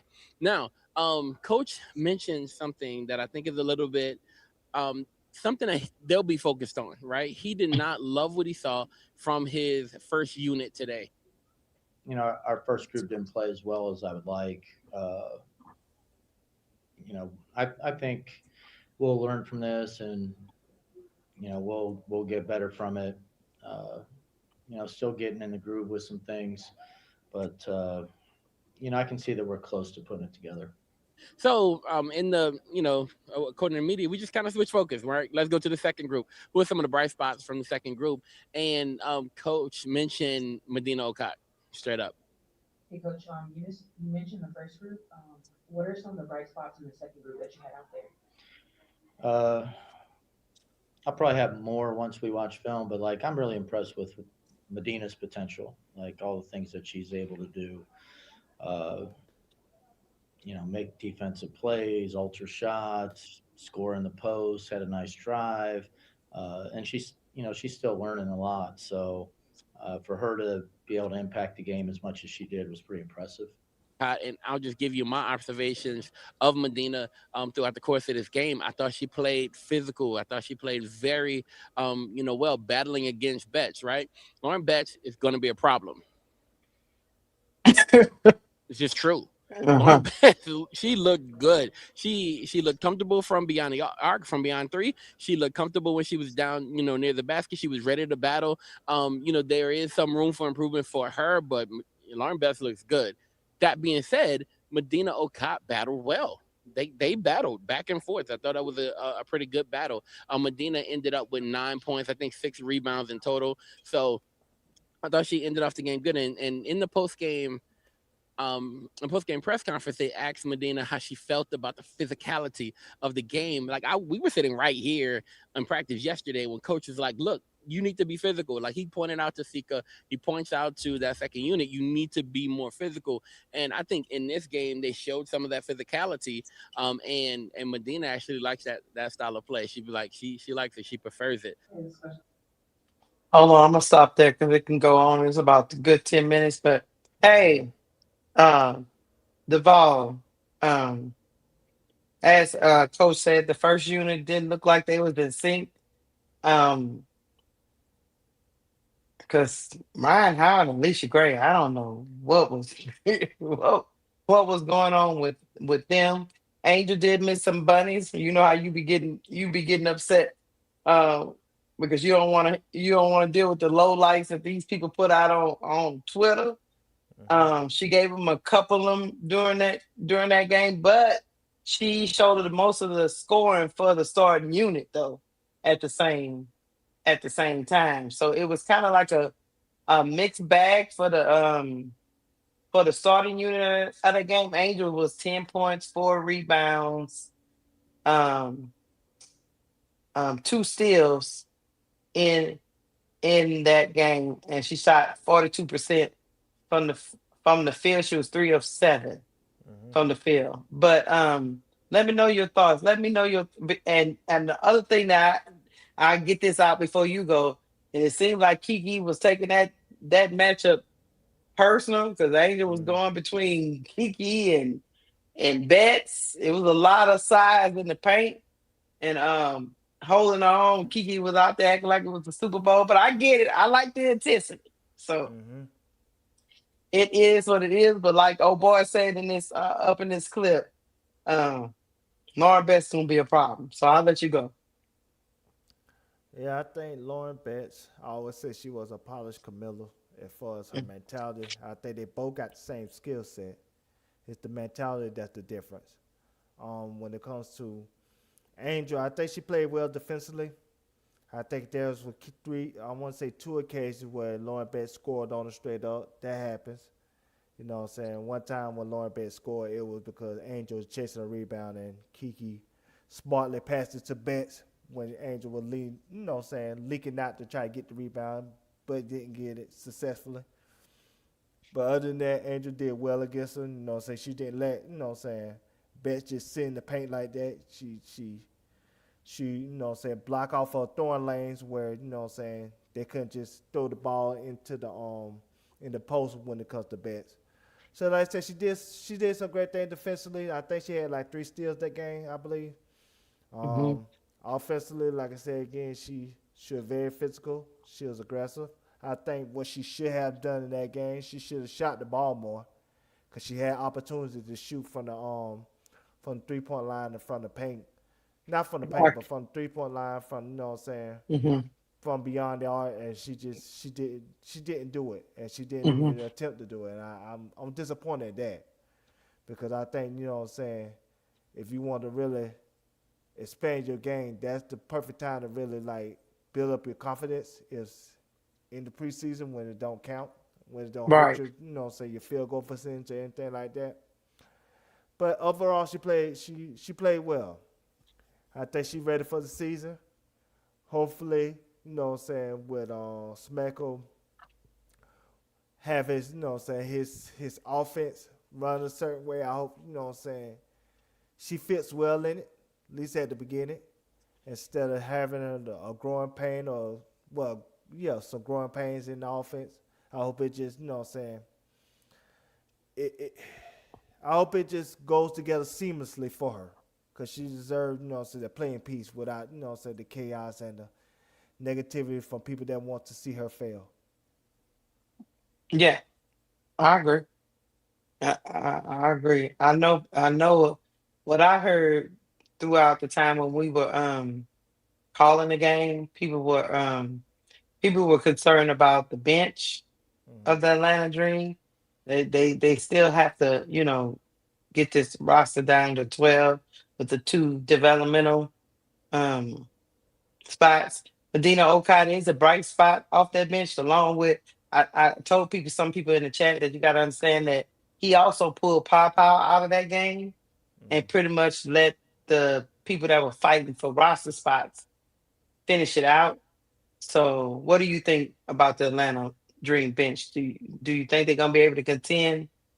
And who do you think they need to make sure they keep? Well, I'll start with Papa. She played well. And I do want to say this when it comes to her. You know what I'm saying? Last time when we talked about her, I mis not say I misrepresent. You know, saying how saying how she played, and that's on me. You know, you like to fact check me and embarrass me in front of people. You do. That's just the truth. But you know what I'm Don't make saying. me slap you around. But just, All but I'm gonna it's just, tell you that, but let me fact check you again. She uh, only played 9 minutes yeah, of that game. Because yeah, remember, like I say, he kind of treated her like a starter. yeah, She had 8 points, yeah, 2 rebounds yeah, in 9 minutes, 3 or 4. yeah. Yeah, she played well, and so Mm. like I know I made a fact there the last time. That's why I said when you fact check me and try to embarrass me. I know I made a fact there the I did last not time, try to embarrass.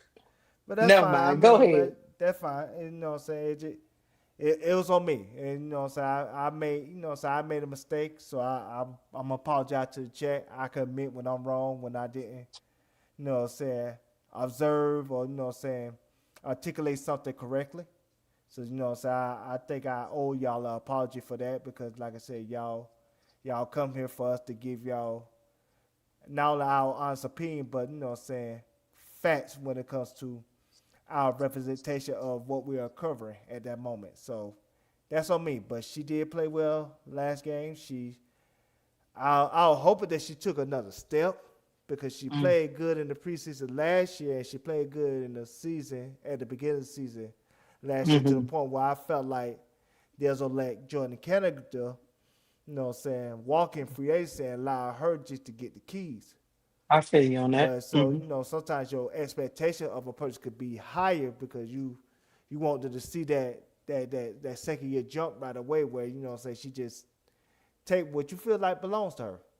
But either way. She might end up taking it though. To your Yeah. point, she might end up taking that spot. We'll see.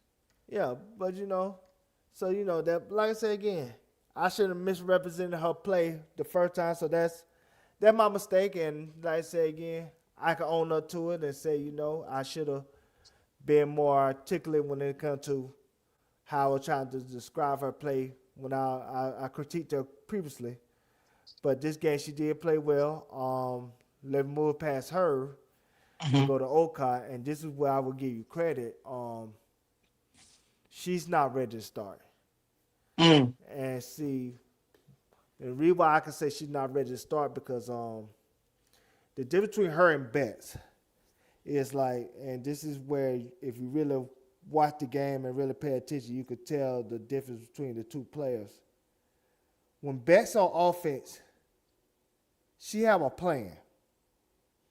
And Betts, when she go on offense, she sit at the top of the key, and she either go to try to set the pick and then roll to the basket, or she'll ask for the ball at the top of the key, or she'll act like she's about to get the ball at the top of the key and try to drop down where she could get closer to the basket so she can get the ball and just put it back up. But either way, Betts have a plan when she's on offense. She knows what she wants to do, and she knows in her mind how she going to go about it. With Okot, when she was on offense, she just kept running around like she was looking for action. Like she was looking for the action instead of allowing the action to come to her. And so when you run around trying to look for the action, that's telling me that you're not exactly sure what you're supposed to do on offense. It's like you're thinking your way through instead of really reacting to what's going on. And so if that's the case, then you can't be a starter at this time because, like I said, this team has expectations. And so she'll have to come along slowly. I think she got a lot of potential. Yeah, me too. Wrong. She just, like I said again, it's clear that so the speed of the game and what's going on the WNBA level is ahead of her right now. So she really got to catch up mentally in order for her to really show what she can do on the WNBA level. But if you look at the two, and the reason why I compared those two, because like I said, Betts is a Rick as well, and you could tell that she has a plan when she's on offense. She's not,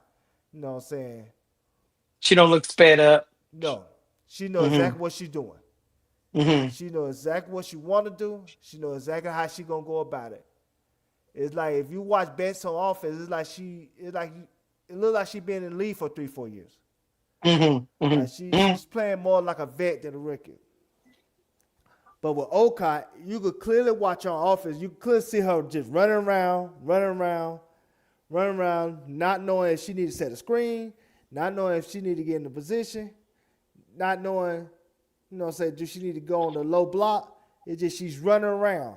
It's like she's looking for the action. And that's why if you notice, she'll run around like she's trying to find where the ball at and then try to see if she can set a screen or something like that. And so it's just, when you look at Betts, it's like, not Betts, but when you look at Okot, you can clearly tell that she's thinking her way through. It's like she's not sure what she needs to do on offense. And that's really a different conversation when it comes to where you think she can help the team at this time. She might be better at the end of the season, But as of right Yeah, now, it's like she's sped up, and she's not sure what she need to do on offense when she's in the flow of a game on the offensive possession. yeah. I can feel you on that. But I think she'll get that. I think she's surrounded by some really good pieces at her position that is gonna pour into her. You know what I mean? And she'll get there. I just think um because I told you Medina has only been playing basketball like They four or say five 5 years. years. Yeah, something like that. Yeah. So, and Bess has been playing this game all her life. I'm pretty sure she was probably 10 foot tall in elementary school. Yeah. So, you know, and she benefited too from being in the being in the same program for a long time. So she came out. I knew Bess was gonna be ready.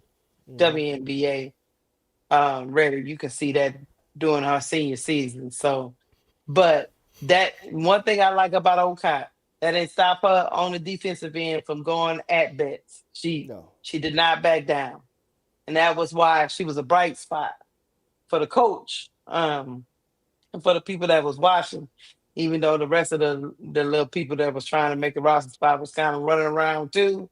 And I think another thing is too with that, when you're running around, when you're on a second unit squad with people that don't really, because some of them was running around, you know, Mm-hmm. it could kind of throw you off, especially if you're green. You're like, what they doing? What am I supposed to be doing? Yeah.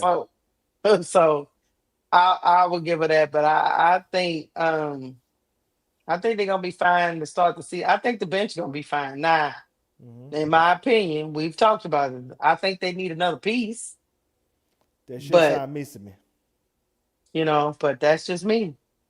They should sign There. Misame. She's still out there. Yep. Meeseman's still out there. Um shout out to the great Tina Charles. She retired today. Yeah, I sent you that. Uh, yeah, so other than that, I mean, who else is out there that they can just snatch up? I I think their don't best know. option is Misame. Yeah. Somebody that could give you 12, 14 points a game off the bench. And it will help, when it comes to Okot. It her Hmm. come along slowly that she don't feel like she have to, be rushed into action.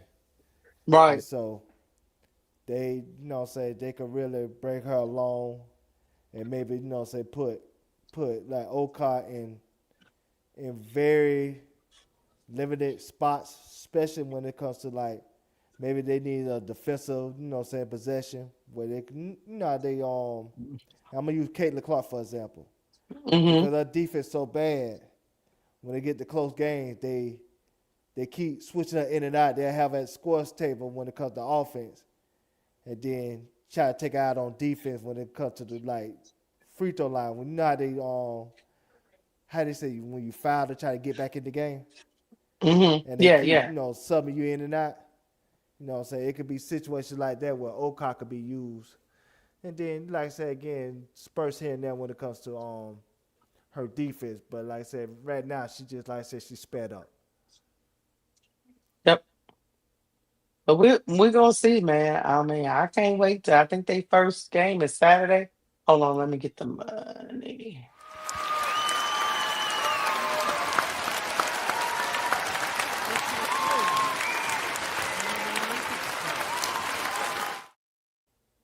Thank you, Dre Stewart, for the $5 super chat. He said, remember, he didn't run any plays during preseason. I did hear him say that, Duval. No, he That didn't he run was the just, plays at all. yeah, he said he was just gonna let them try to kind of feel their way through, feel their way out. And for a young player like Okai, you know, Yeah, you like, I need you to tell me what to do, coach. that's why it clearly showed. Uh-huh. If he ran plays, then I think she would look a lot better when it comes to knowing what to do. Right, right. But sometimes he a coach will do stuff like this just to see where the maturity of a player is, and that's not saying Okai's immature, like an immature person, but she's immature when it comes to basketball sense, Mm-hmm. and that's where you really find out. Okay, this person probably really need to really be coached up. And Right. really, you know what I'm saying, really need to really learn and sit and learn. Then somebody that's ready to play. Like me personally, and I don't know if you get into the Wizards or not when it comes to what you think of their player, but I'll shut up if you get into the Wizards because then I'll save it for what I need to say about those Well, individual players. no, go ahead. What's the player you want me to talk about? You said the Wizards. Yeah, I mean the Mystics. Oh, that's why when you said the Wizards, Nah, I'm talking the Mystics. not a mystic. Yeah, I mean, you tell me. Look, do you believe the Mystics was the reason why we was playing kind of up, not up to the coach's standard? Because you heard him in that press conference. Because Nah, they played best like 30 minutes or something. They I played think him they played majority. best. I think they played in like 17 to 20 minutes, I believe. Fact check Hold that. on, let me see. Let me see. Let me see. Betts played 26 minutes. So 26 minutes. Cody McMahon played 27. I know Kiki played into the third quarter. She played 16 minutes. Who, Sonya Kiki? Citron played 19. Yeah, Kiki played 16 minutes. Remember, because she got foul trouble. Yeah. Sonya Citron played 19 minutes, and then Amor played 17. Roy Harmon played 18. Yeah, he was.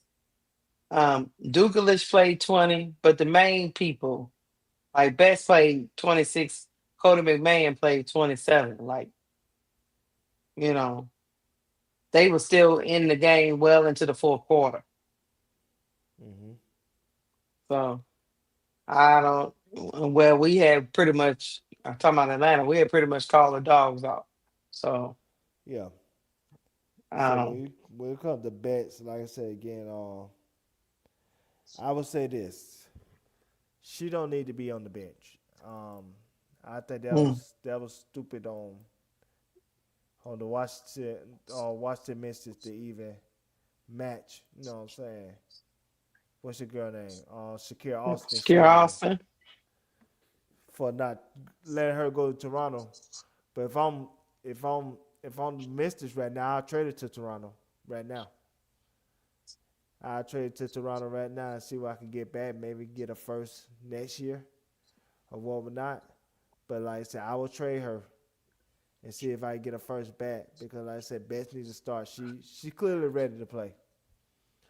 Like I said, I'm kind of concerned about Beth because like I said, she just played a full college season and then to try to play 44 WNBA games, you know what I'm saying, that could really put wear and tear on her body. I don't want her to get injured, especially as a big man, a slender big man at that. Yeah, yeah. So, but right now she looked ready to play. And I agree. I think she, you know, say she could really be an asset to the Mystics if they start her. Now the person I think gonna be a problem is Amor. Mm. Amor, like she got that quick first step like Kenny Carter, but now separate herself a little bit just like Jordan Canada and get a shot off. I think she gonna be something serious. And she played well defensively. Her and Roy Harmon played well defensively, but she played well in particular defensively. Now, you know, Jordan Canada is like a similar type guard to her, so maybe it's easier for her to play well against somebody like that. So it'd be interesting to see how she would play against a bigger guard, like somebody like a Caitlin who's 6 foot, you know what I'm saying? Or Hmm. Paige 6 foot. It'd be interesting to see how Amo play against those guards defensively against people like that, or even do they put Amo on a page, or do they just put Citron on a page instead, and let Amo play like Enrique or somebody? But I think she gonna be a problem. I think she gonna be something that people gonna be proud of in the Washington D.C. area. If what I see in preseason translate to the regular season. Hmm. And so I think she gonna be a problem. Hmm. Like I said, Kiki treated the game like a playoff game. I think she know people watch Compare Angel them. play, and she know people watch Angel play, so she really wanted to really show that where her growth was at. Mm-hmm. So so she didn't get bullied like she did last season. So that's a Mm-hmm. good sign. Mm-hmm. That's somebody that really taking their Been working intensity on that game. another level. Remember, she just played in on Rival, so that helps. And so like I said, I think that team gonna be a 7, 8 seed. Mm-hmm. But that team gonna be in good position to to be competitive. Especially when you got what's your girl name? Not Insler, but what is it, Melbourne? She playing Mm-hmm. well too. Yeah. She gonna be an asset. So like I said again, this gonna be an interesting season. That's why going back to the sky, there's a lot of teams to fight against out there to try to get into the playoffs. Yes. I told him. I told him on. I think Brokaw was screaming. I was like, I really do believe y'all gonna be fighting the Mystics to get into the playoffs. Mm-hmm. That young team, he got so many different options. Talking about Coach Sidney Johnson, he got so many different options. If he keep everybody, if he don't trade anybody during the season, he got a lot of different options. And that 3, 4, and 5 position is just teeming with talent. And if Georgia A. Moore can pull it together, and I say keep Rory as a backup, and and roll with it. They You gonna said. be. Now I was gonna ask you a quick question. You said that you think the Sky gonna be fighting against the Mystics for the playoff spot? See, I had the Mystics like at the 8th seed, I'm thinking they gonna fight against Toronto. and I was thinking Sky might be on the outside looking in, like at the 9th seed. But I think Broclaw Sky. was telling me he thinking the 6th seed for the Sky, and I was like, I think you're gonna be at 11. oh, I'm telling you. I think there's 3 teams that I know for a fact they are better than. That's Seattle Storm, that's uh-huh. Portland, and then the other one's Connecticut because they about to go to Houston. And even Connecticut gonna be feisty. Mm-hmm. That's a team that people sleeping on. We got Layla Lacone and Sanaa Rivers and like I said that Marina Mabry, getting drafted by the special draft hurt them, but you still got Brittany Griner, you still got Aaliyah Edwards, she's coming along. Olivia Nelson gonna be coming off the bench. Like I said, they're gonna be an interesting team. And so I think Chicago Sky gonna be in a rude awakening when it comes to who they gotta fight against in the playoff. Cause like I said, the WNBA this season is very top heavy. They only got 3 like basically bad teams. Mm. Okay, you've been consistent. Mm-hmm. I'm trying to give him hope. You over there just say hell no. I just don't. I'm just You being just honest. I just don't. don't You see just it. you just don't say. Yeah, I know you are.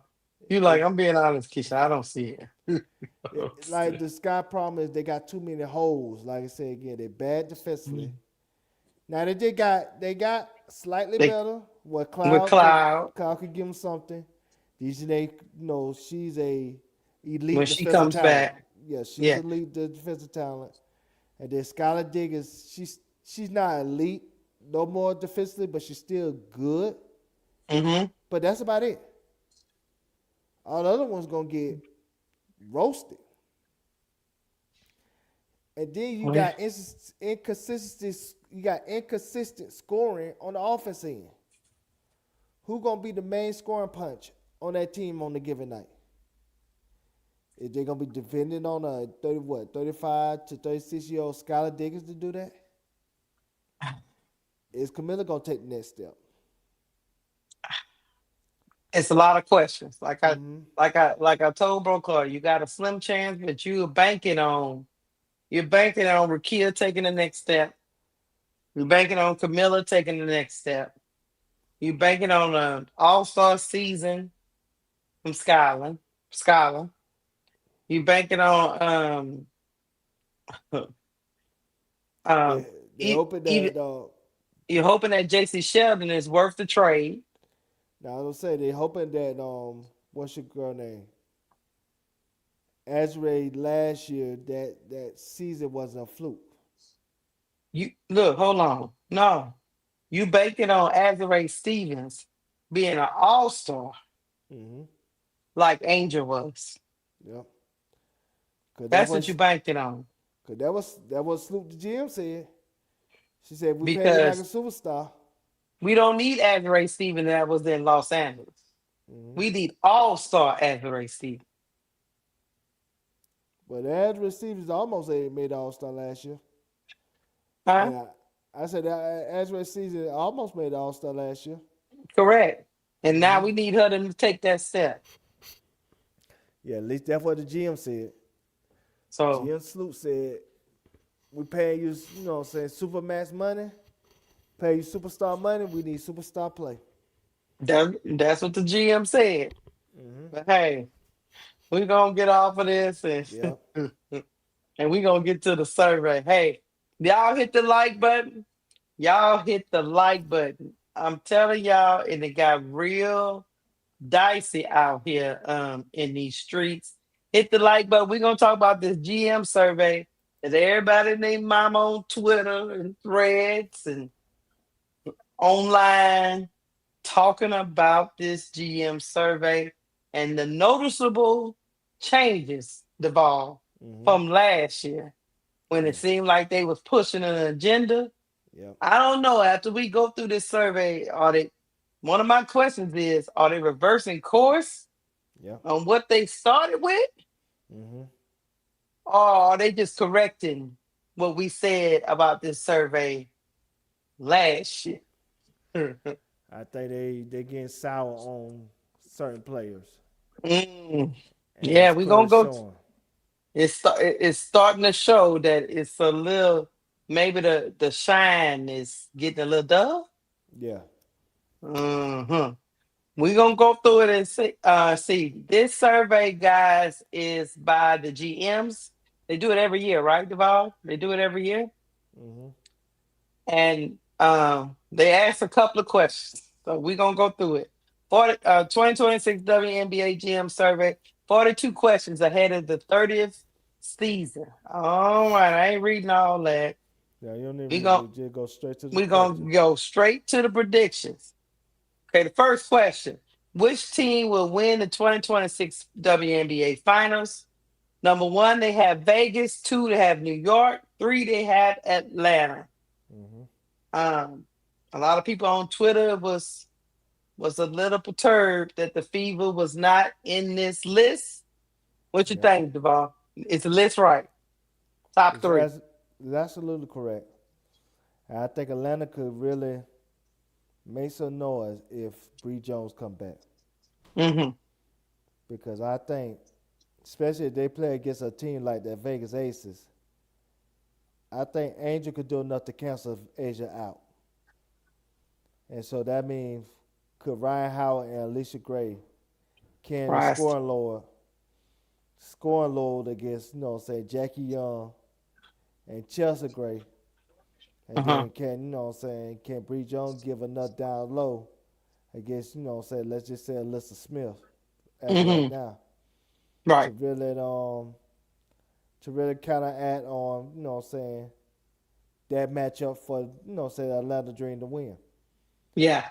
But I think they have a chance. I don't think Fever's good like that. I think, All right. especially with, when you come to the Fever, the questions I have with them is their big man down low, Yep. not Lil Belston. Not So Boston. Not so AB. so before people panic and crash out, not Lil Boston. I'm talking about Maisha Hines Allen. I'm Mm-hmm. talking about Monique Billings. I'm talking about, like I said, those two players in particular, I think gonna be a downgrade from Natasha Howard. And so I think they could really be in trouble when it comes to say closing the gap between those first three teams and then them. Hey, we don't have no disagreement. Mm-hmm. I think I agree with you. I think it's a downgrade from Natasha Howard to Maisha Hines Allen. And who's the Mm-hmm. other big? They I would say this for the Fever. I think they need to play Michaela Timpson more. Yes, the Uh, she's second year player now, but yes, yeah, yeah. And who's else down low with it? They got Billings. But is it yeah, DeSantis? Is she still on the team? Johnson is still on the team. She Okay. had a shaky preseason. Mm-hmm. But she's That's all still the a big men I stretch know about. big. That's the only big man they got. They got Dantes, Maisha Hines Allen, Billings, and of course AB. Mm-hmm. And um if AB gets in foul trouble at any time, because she can sometimes do that, Mm-hmm. they are at a significant disadvantage, in my opinion. AB is gonna have to stay in on the floor when she needs to stay on the floor. You can see that in that preseason game. That preseason game where Mm-hmm. they played against the Wings and AB wasn't there. Mm-hmm. Oh, it was bad. I think what's gonna happen is Aaliyah Boston will have to really take another step for her to make up the difference between what they lost at the four spot, in my opinion. Yes, I agree. Because That's like you my said, opinion. if Aaliyah Boston stay the same, what they lost at the four spot is not gonna be enough. Right. And even though people talking about Natasha Howard was this, she was that, blah blah blah, she's still better than Maisha Hines Allen. Look this up because I'm not sure, but the Tyler Howard still score like 14 points a game or something like that. Or Oh yeah. Okay, let me look it up. Let me look. She was the MVP. She told them she gonna be MVP, yeah, and they was mad. They was like, "That girl talking about she gonna be MVP." But anyway, hold on, I'll look it up right quick. That girl. Okay, let's see. Yeah, she averaged 11.4 points a game, so it did go down. Okay, and then 6.6 rebounds a game, 1.5 assists a game. so Yep, that's yep. still they still gonna have to get the 11.6 points a game, and I just don't think neither Maisha Hines Allen or Billy could, what I'm saying, average that. Maybe they can And average that she, together, but they can't average maybe. that individually. And she shot 55% Hmm. from the field. So And yeah, she was we doing agree that with on that. and she was doing that with limited touches. Yeah, yeah. Because the offense really, at times didn't fit her Hmm. style of play. But anyway, we'll keep going. All right. They got who will win 2026 Kia WNBA MVP. Number one, they got Asia Wilson. Number two, they got Brianna Stewart. They just did one and two. Also receiving votes was Caitlin Clark and Alicia Gray. What's noticeable for me in this list is no Nafisa Kaya, but I know she's coming off injury. But are you surprised Stewie is in there?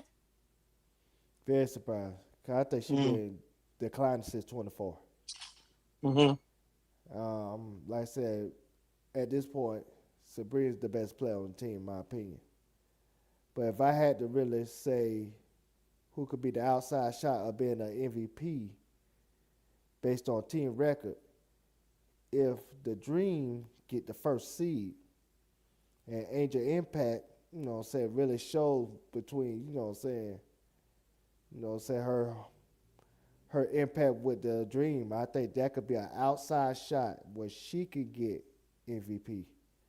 I'm not saying that for sure, but a lot of times when a new player go to a new team and they have a better expectation of the team record among other things, then a lot of times they like to give the person that made the acquisition a lot of credit for the team jump. In turnaround and most importantly, their success. So I think Angel could have an outside shot being MVP based on that. But other than that, there's no surprise. Asia Yeah, is the best player in the league. she is. And if they got the number one seed, they gonna give her the most credit.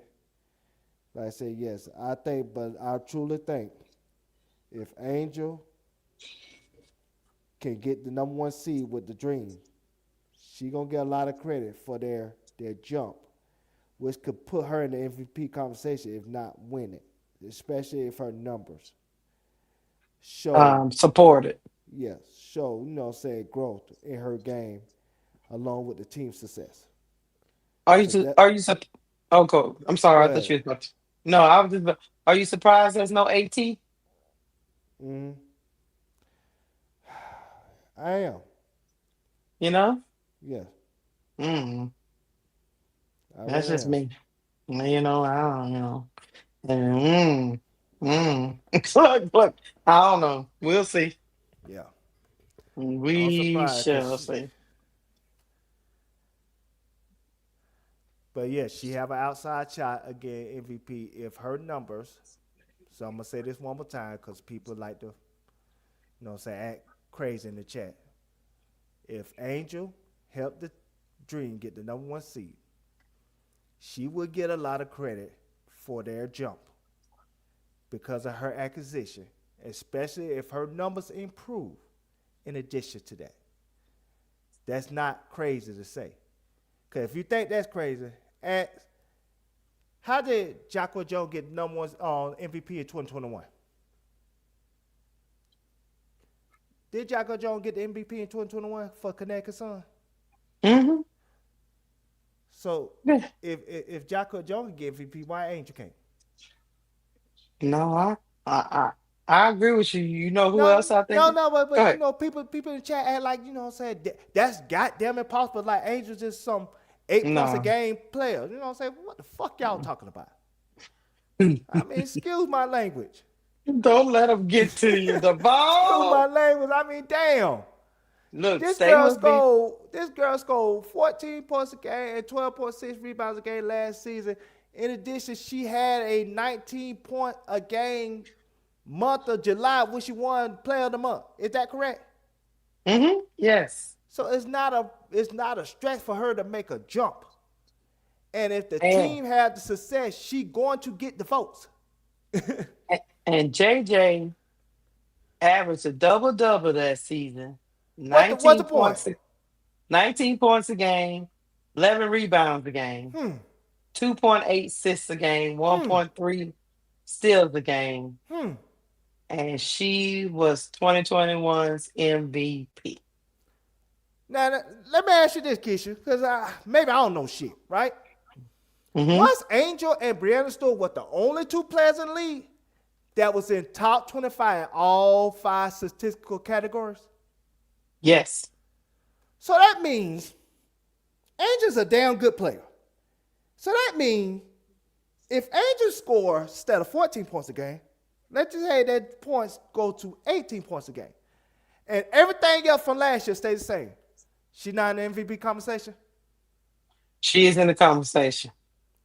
and she get the number one seed with her popularity and her A-list status and everything else. You don't think she can win it over Asia Wilson, who they might be tired of giving the MVP to? There's a little MVP fatigue going on. Yeah.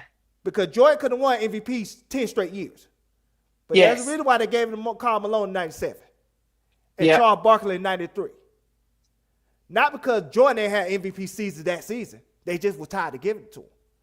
So as Angel Reese can make that MVP jump like she capable of being, I can see a scenario where the voters say, you know what? Asia would get it next year or some other time before her career is done. Let's give it to Angel. This might be the only time she can get it. You know how I know that? Mm, Did they do that in football with Josh Allen 2 years ago? they did. Lamar Jackson should have won the MVP. Yeah, we all said that. But they didn't feel comfortable giving Lamar Jackson the third MVP. We never even Again. went to the Super Bowl or won it. Josh Allen had worse numbers than Lamar Jackson, but they said this might be the only time he gets it. So let's give it to him. So it can happen. That's all I'm saying. It can. It's But not a you stretch. Y'all think I'm saying, you know what I'm saying? Monique Billis gonna get MVP. Now that's a shut stretch. up. Shut up. Y'all That's told a you about stretch. that hate. I That's told you about when that hate. that's when I'm drunk on stupid. For Angel, she's not quite too far where that can't be possible. It's not like I'm just glazing. You know, boss man see, you know, saying I could be glazing at times. I ain't glazing on that.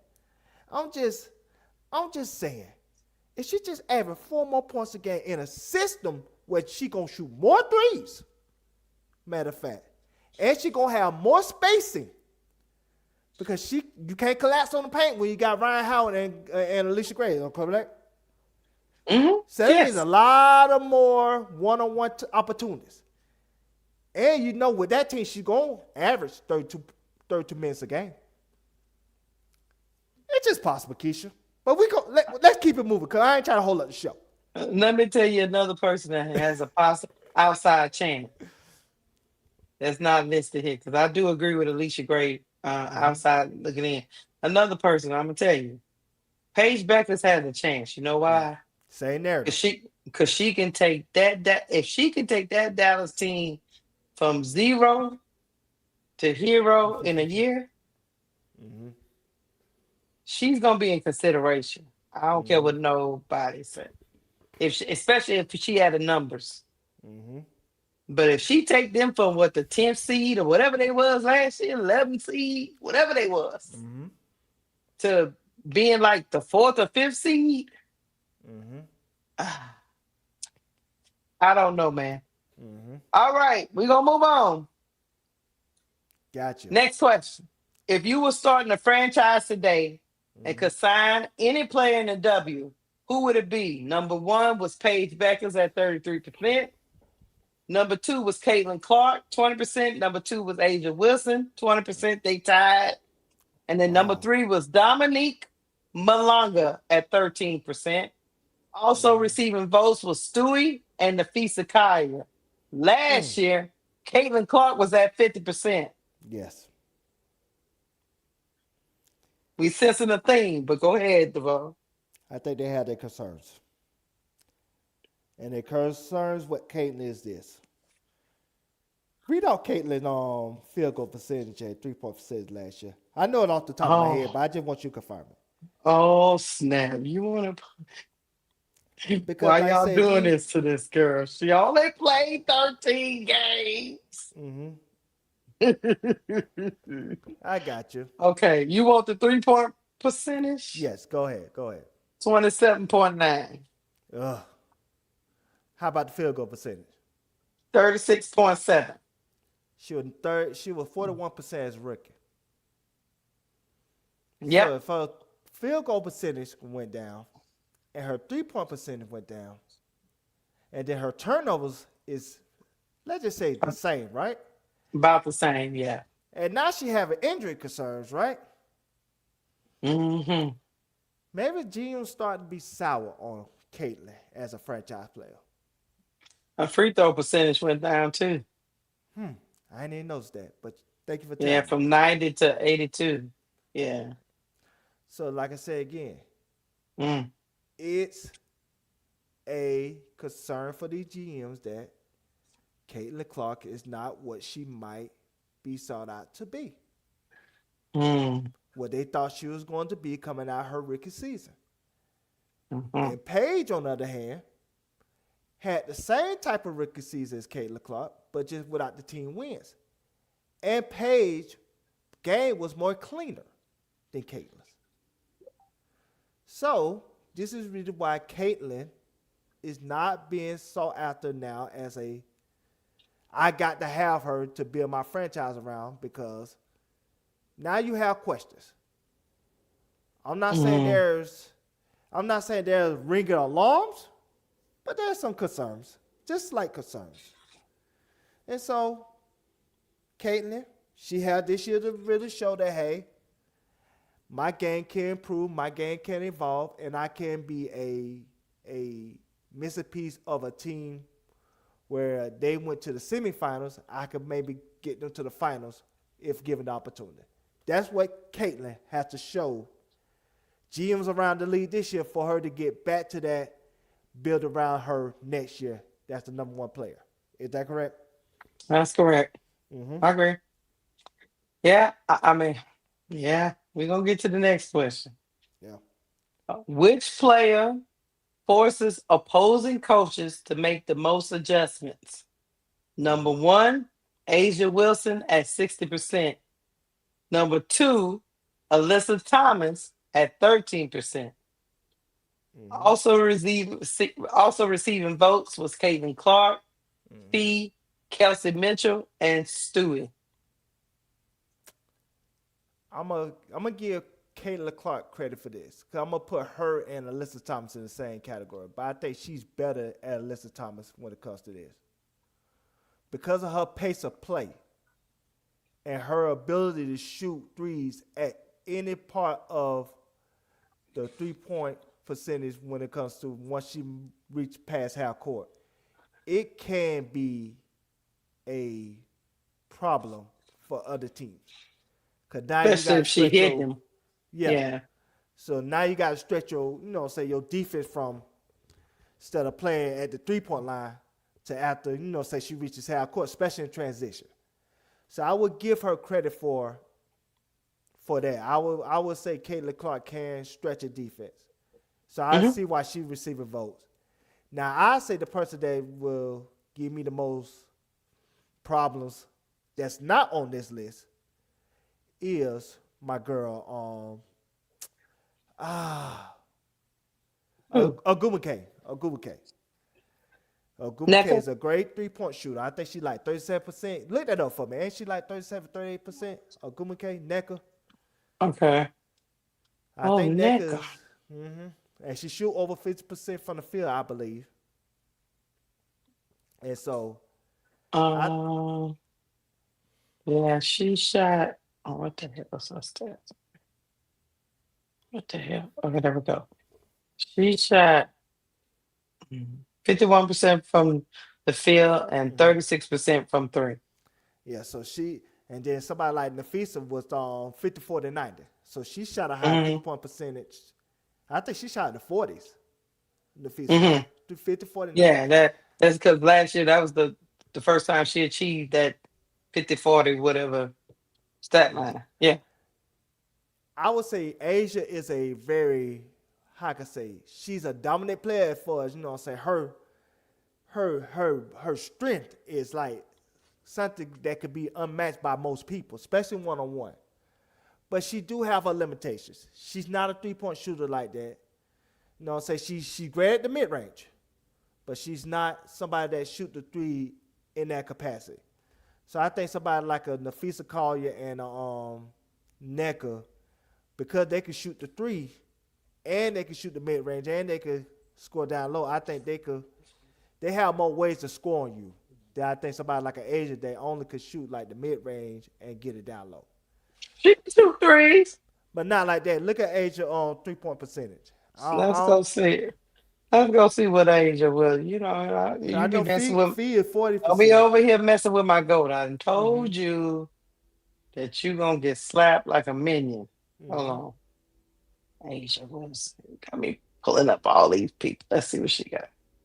Steph, Asia. Asia shot 42% from three. For real? Yeah, Duval. Damn. How many threes she shot total? Did she shoot She that usually takes about maybe about two a game. She's shooting 42%. And she shooting 50% from the field. Yeah. Wow. Asia's a complete player. Yeah. She like she shoot threes like that. That's on me. When she pop out there, when she pop out there to shoot them, she's efficient. Okay. She gets the right shot. Okay. If you leave her open, she gonna give it to you. Well, I say Nafisa is shooting more in volume. Can we agree on that? Yeah, let me see. Yeah, Nafisa is shooting more than Asia. I think so. Let me go look. I mean, it feels like she does. I'm gonna put it to you like that. I thought Asia was more of a mid-range queen. Yeah, Fee is shooting 40%, and she's shooting additional 3 more than Asia. I mean, Oh, okay. yeah, I she know she shoots is at close to like 54.90. 3.5 a game, you know? Mm-hmm. So, Oh, okay. yeah, and our field goal percentage is 53%. Yeah, Asia and Fee are pretty well rounded, all around players. Hmm. So, Damn, when she, it don't look like Asia shoot threes like that. I always see her look like she shoot the mid range. she do. She shoots that too. Yeah, she shoot a She's a lot of that. 3 level scorer. She can do it all. Okay. Shut me up. Damn. Right. Cause I just didn't think she shot threes like that. But yeah, 40%. Yeah. No, I Yeah, mean that's she's a not taking a whole bunch, but she's taking yeah. like 2 a game. But when she take them, she knock them down. You know what I mean? Okay. Yeah. Hold on. Let me go back to. Oh shit! Where the thing at? I got too many tabs open, y'all. Mm. All right. Here we go. Which player is most likely to have a breakout season? Number one, they got Dominique Malonga. Mm. Mm-hmm. Number one again, they got Rakia Jackson. Interesting.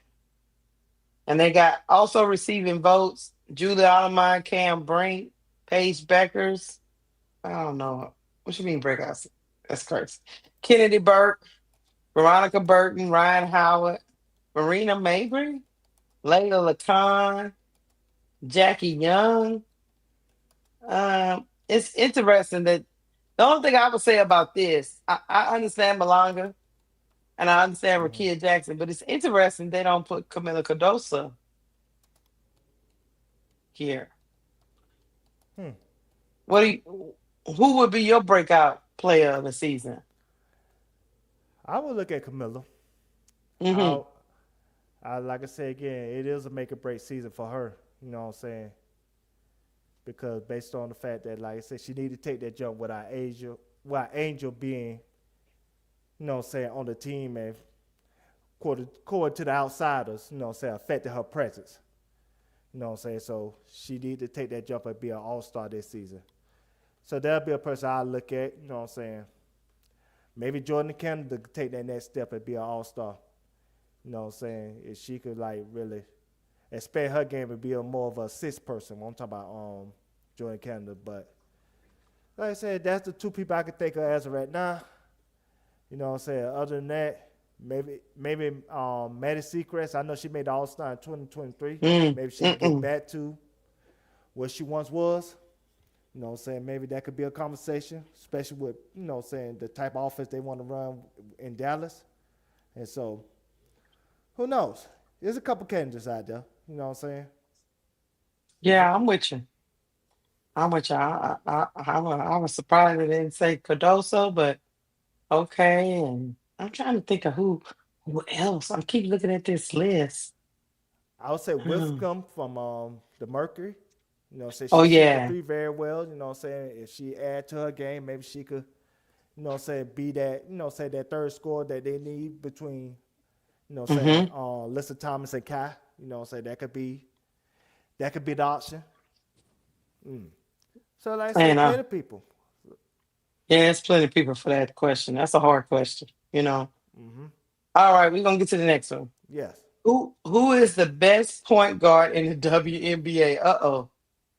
Number one, Chelsea Gray, 73%. Number two, Caitlin Clark, 20%. Mm-hmm.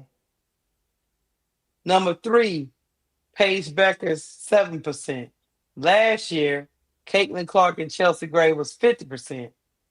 Now everybody's leaning towards boot scoop Chelsea Mm-hmm. Gray. So you know the Clarkies, they're not happy Remember about last season this. that was a cop out answer. Hmm. And so when it comes to Caitlin and Chelsea Gray, they just ain't want to give it to Caitlin outright. But this year, I think Mm. Chelsea Gray during last season had shown more than, you know what I'm saying, Caitlin Clark, she had a bad season, then she got hurt. I Hmm. thought Paige's number would have been higher. Yeah.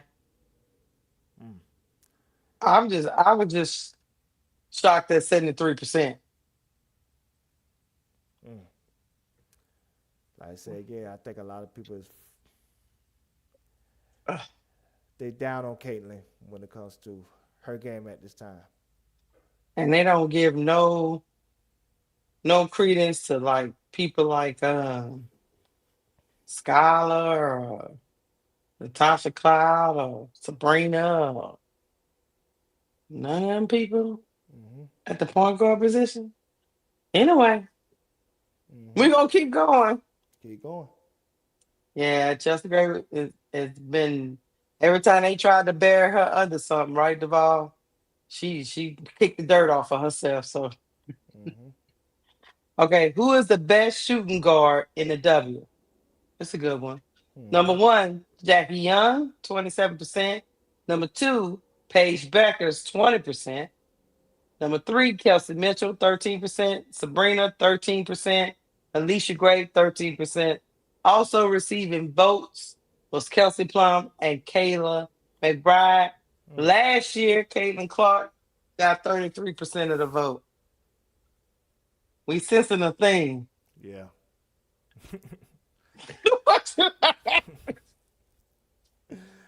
Man, these GMs, they thinking like us.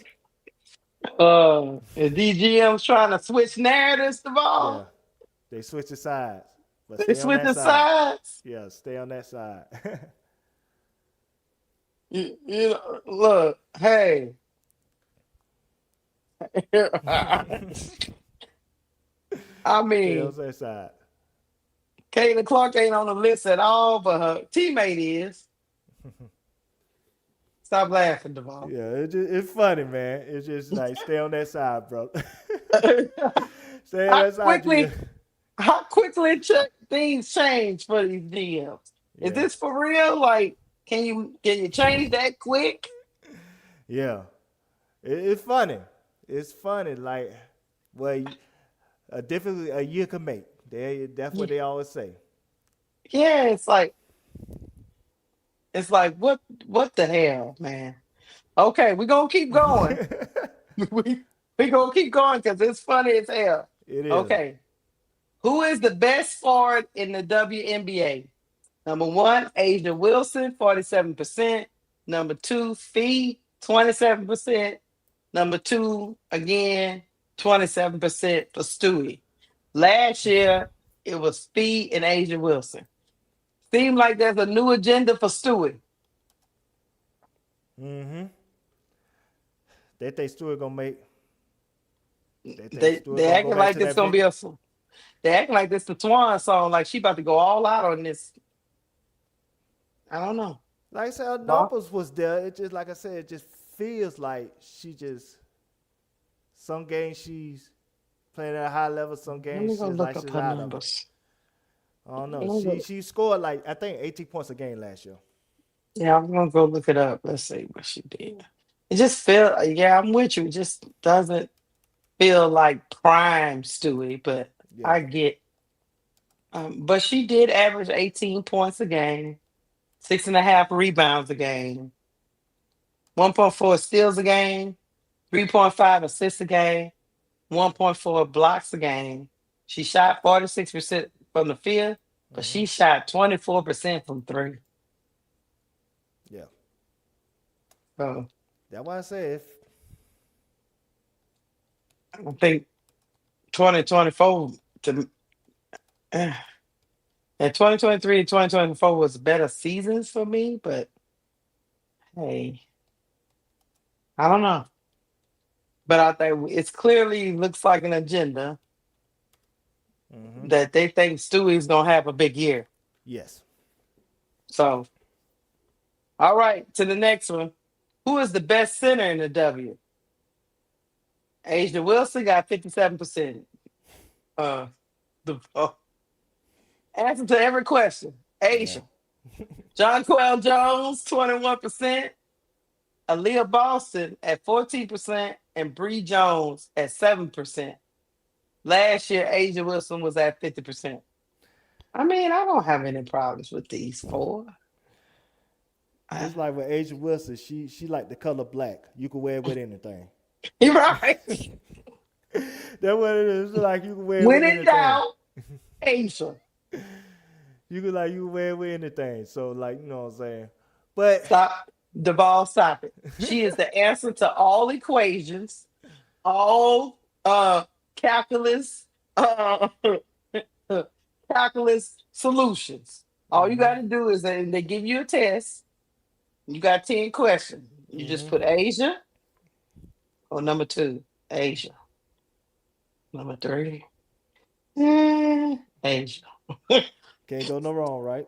you can't go wrong, side. I don't have no problem because she can play the 4 out of 5 at a high level.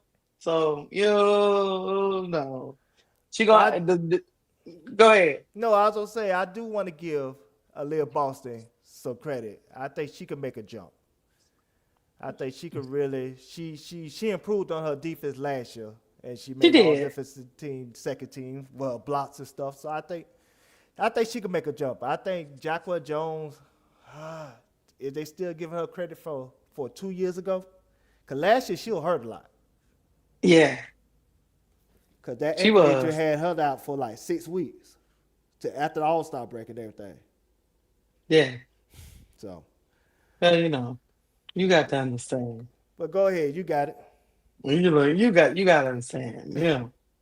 You just stop hating. That's all I got to tell you. Okay, all season. Which team made the best overall moves this season? Number 1, they said Dallas, 47%. Number 2, they said 33%. Also receiving votes are Chicago, Las Vegas, and New York. I mean, for me, Atlanta will be 1, but Dallas will be 2. So either way, you know what I mean. Chicago, Las Vegas, and New York. I mean, I guess they talk about the Kennedy Carter Yeah, acquisition. I can go with that. New York got Satu, Yes. so and then that leaves Chicago with their new team. So I'm okay with Chicago. They really did rebuild their whole roster. I think Chicago got something. It remains to be seen how it's gonna work out, but Yeah. they at least rebuilt the whole thing. You know what I mean? But I mean, who else would I think? I'm thinking to myself. I would say Vackris with Gabby Williams. With Gabby Williams. I think that's a huge jump. That's a huge. I piece. agree. Yeah, I agree. And I think if you want to really say Toronto, they did a great job in the expansion draft with Marina Mabry, and Size. Slim. Yeah. You know, say they got a couple pieces over there that made them, like I said, they could be an 8 seed. That team is well put together. Then you got Sandy Bandel, the coach, man. That's a big acquisition itself. Right. Sandy Bandel is a Hall of Fame coach. She won in 2 places. She did. Last year was Indiana 64%. We sensing another thing. Yes. They're trying to say Indiana didn't do enough. Not enough. They're very disappointed. But they shouldn't be, because Indiana was what? Game 5 and Aaliyah falling out and Kelsey Mitchell with her knee. They almost made it to the finals. Yeah, she Kelsey had Mitchell. She had some kind of she was spazzing. Like that. Her muscles were whatever. Yeah, I forgot what it called, but it's something like it's a chronic illness that she say. Yeah, it happens to her leg. Yes. But so they did well without Caitlin. I would think that you know what I'm saying, but they ain't have a good offseason. This, you know what I'm saying, when it comes to player acquisition. Like I said, Monique Billings ain't doing it for me. Monique Billings and Maisha Hines Allen is not doing it for me. They say they went from 64 to 0. Never mind. Moving on. Yes.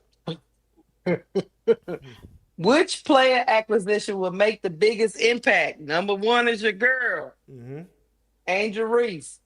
Number 1 is your girl, Gabby Williams. Number 3, Nneka Ogwumike with the Sparks. Number 4, Satu with New York. Also receiving votes was Marina Mabry going to Toronto and Skylar Diggins going to the Shy. Last year was AT because you remember she went to the Mercury. Mm-hmm. But I think Now, this list is accurate. I would say this. This is why I believe age is a big impact, and I'm gonna speak on this in this regard. When you got a defensive eraser, it will always give your team a chance to win. Cause like I said, when you go against a Asia Wilson who had a 30-point tear all last season, but her lowest scoring output was against Asia Reese when she had 7 for 19, Mm-hmm. and she had to get those in the fourth quarter when she was running out screens and stuff. And so that when you got something like that, that could really change the trajectory of a franchise.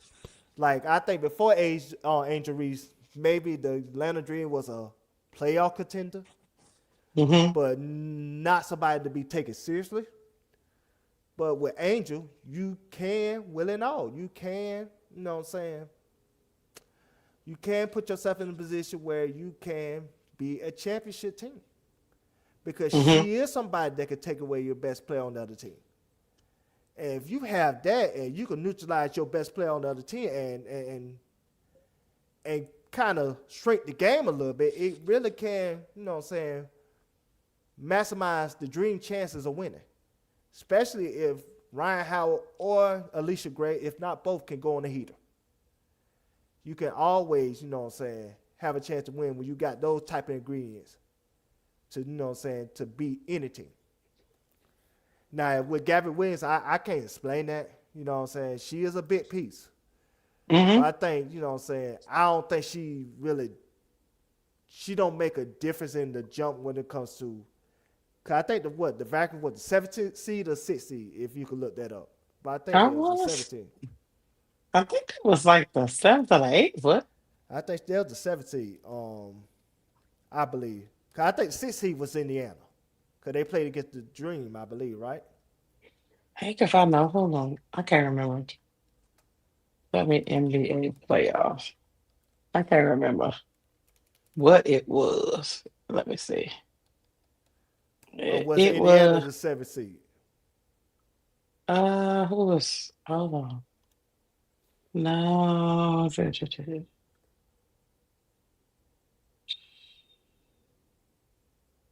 Where is it? God, okay. They were who was the first seed? Number one seed. Wasn't it the Lynx? I believe so, yes. Golden State was a seed. They went Okay. out in the first round to the Lynx. Okay. Uh-huh. So I don't think Gabby Williams do it that much. I don't think she jumped them from the 8th seed to like the 3rd seed or anything like that. Because Mm-hmm. she couldn't do Okay. that for Seattle. You know what I'm saying? Because Seattle had a better squad than, you know, what the Valkyries got. You know, Seattle still had Necker that played at All-Star level and Skylar Digger that played at All-Star level. And Mm-hmm. then did all three of them make the All-Star? Is on trip. I know Gabby made the Yeah. All-Star, right? Yeah. Neka was also I know All-Star. Necker Gabby was was not, All-Star. and Skylar Skylar. was All-Star. Yeah, Yeah. so They had I'm three not tripping. All-Stars. I'm not No, tripping you're at not. all. So that's what I'm saying. No. So if you had a team like that, and that's not including, you know what I'm saying, Wheeler and all the other role players, Malonga and yeah, Ezzy.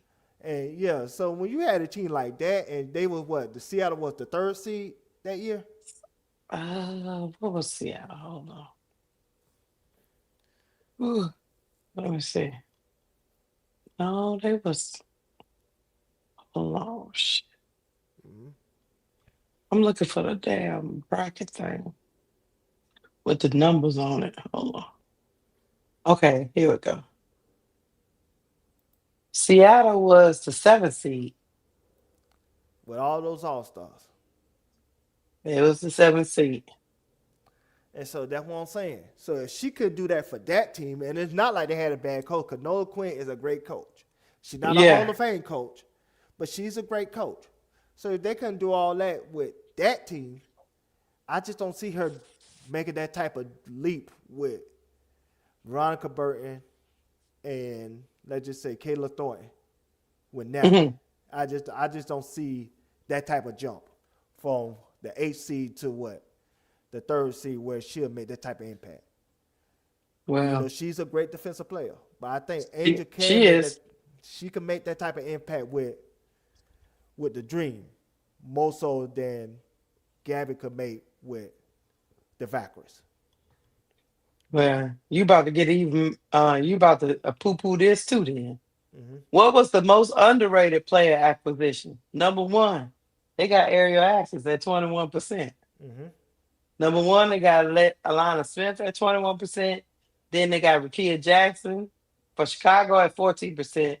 Other people receiving votes is Pauline Astier, Monique Billings, Mm-hmm. Kennedy Burke, Netta, uh, Baby Sabali, and Erica Wheeler. Last year was Sophie Cunningham, Ariel Atkins, and Dejanay. Mm. So okay? I would say this: Ariel Atkins is correct. Okay. The reason why I say she is correct because last season she did not want to be in the Sky. I believe that. I believe she didn't want to be there. And Okay. so if you already didn't want to be at the place, and then you wasn't used the way you should have been used as far as the type of style of play that you play when it comes to basketball, it's not going to be a good team fit. Because remember, Ariel Atkins, she basically a catch and shoot type of player. She's not somebody that could, get her points off of isolation. If that makes sense. I think with with the Sparks, I think their system is more so a catch and shoot.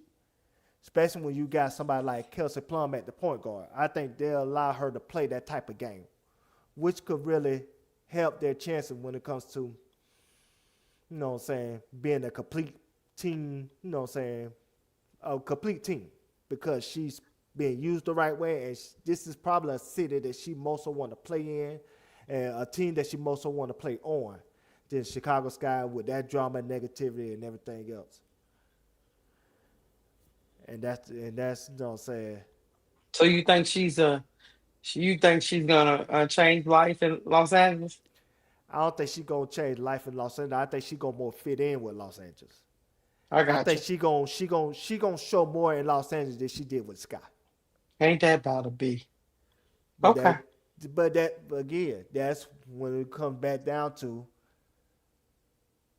Vandersloot, the GM, wanted a player that really didn't want us. She wanted a player that didn't want this situation. Remember when they made that trade? Remember how Brittany Sykes was upset? And remember she had went on a slump when she was on Rival around that time? Mm-hmm. Mm-hmm. Remember, they like the best of friends.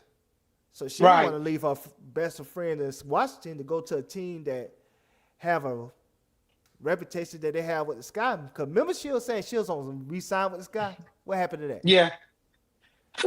That tell you all you need to know. That went out the window. That tell you all you need to know. She did not want to be at the Sky. She did not want to be with the Sky. No. From the word go, she did not want to be with the Sky. And she most so felt like that when she was, in the midst of all the negativity, Angel Reese presence, all the fans and stuff like that. Like I said, it's a lot. When It's a Angel lot. got her own fan base, when Kayla got her own fan base, you have to really be mentally tough to take the good and the bad with it. Because like the good could be like somebody like Sophie Cunningham. When Sophie Cunningham Jesse Sells out there, she took that situation and made herself a part of quote unquote Caitlin Clark clique. Spun herself into a podcast and a seat on the Barstool show. So that's extra income. That is extra income that she probably she had an opportunity in Phoenix. The way she was getting money was effing the owner. But you know what I'm saying? But we ain't gonna talk about that. That's in the lawsuit. That ain't nothing I made up. That's in the lawsuit. Y'all gotta read it. But at least with Indiana, she took the opportunity of that Caitlin Clark spotlight and got her own podcast and got her own, spot on the, on the Barstool TV show. And so, but then in a negative sense, you got like Isabel Harrison and, Dana Evans and let's just say Courtney Vanderstoot. They're saying basically Angel fans are toxic. And it affected the team. Did they say that? That was in the paper. Vanderstoot said that in the paper. And Isabel Harrison said that in the press conference. So did Dana Evans. So it's a good and bad when you got two people that got a massive fan base. Some people can handle that, and some people can't, Keysha. And I don't think Eric Eckers can handle that. I think Eric Eckers is already it seems like she's an introvert, if that makes sense. Yeah. So if you already seem like you're an introvert, and then you have to deal with all that media and online stuff and all that, spotlight, that ain't for everybody. So now she could go to the, she could go to the sports and just blend in. True. She can. Without having to worry about that media spotlight and that fan spotlight and social media and all that stuff. So I think she's going to have a better season. And it's not, it's not, and it's not too bad to play against, play alongside, Netta and Kelsey Plum versus Rebecca Allen and Tia Nurse, and so that'll make you better too. That's all I'm saying. But I get the gist of your point. Ray Burrell is better than playing with Bantam and yeah. That'll make you better. And one leg slooted with the food with no booty. All these things will make you appear to be better. And ooze on and all that. Yeah, I get ooze on. At one point they had her running a point. She walked up to the mic and said, I don't like being a floor general, but I'll do it if I have to. Right then, should have told you. She was telling Tyler Marsh, look, I'm not Bantam. I don't want to learn 15 things. So yeah, no. Early on, she was unhappy. You could see it all over her face. And I do expect it to be better for her because she's in a better situation. But I get where you coming from. I do. I get it. And let me say one more thing before we move on. Because I don't want people to take the wrong idea. I'm not saying Angel fan base is toxic, because that means I be calling myself toxic. Because, I ain't no Reese's Pieces, but, I'm a big Angel Reese supporter. But I'm saying they felt like that. They felt like Angel Reese fans was a distraction. And they both, like I said, Isabel Harrison, and then they even said it publicly. Vanderstoot said it in the paper. Bump down. So this is what I'm saying. So I just want the chat to know that I'm not saying this. I'm saying that's how they feel. And so it just might not be, like I say, it's just not a person with that type of star power, two A-list celebrities, it's not for everybody.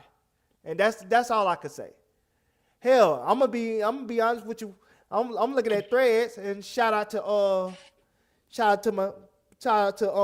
in the chat.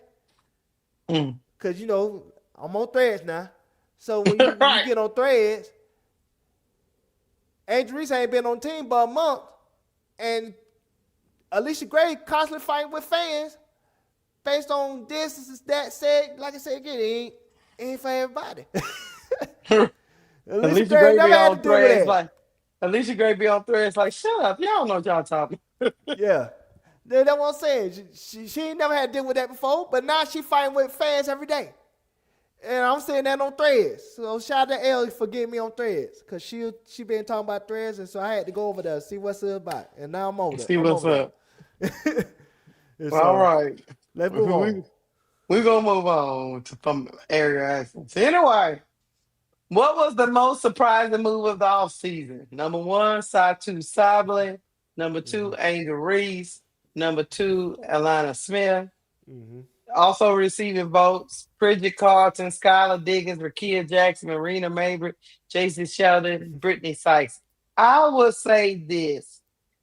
I mean, the I thought the links.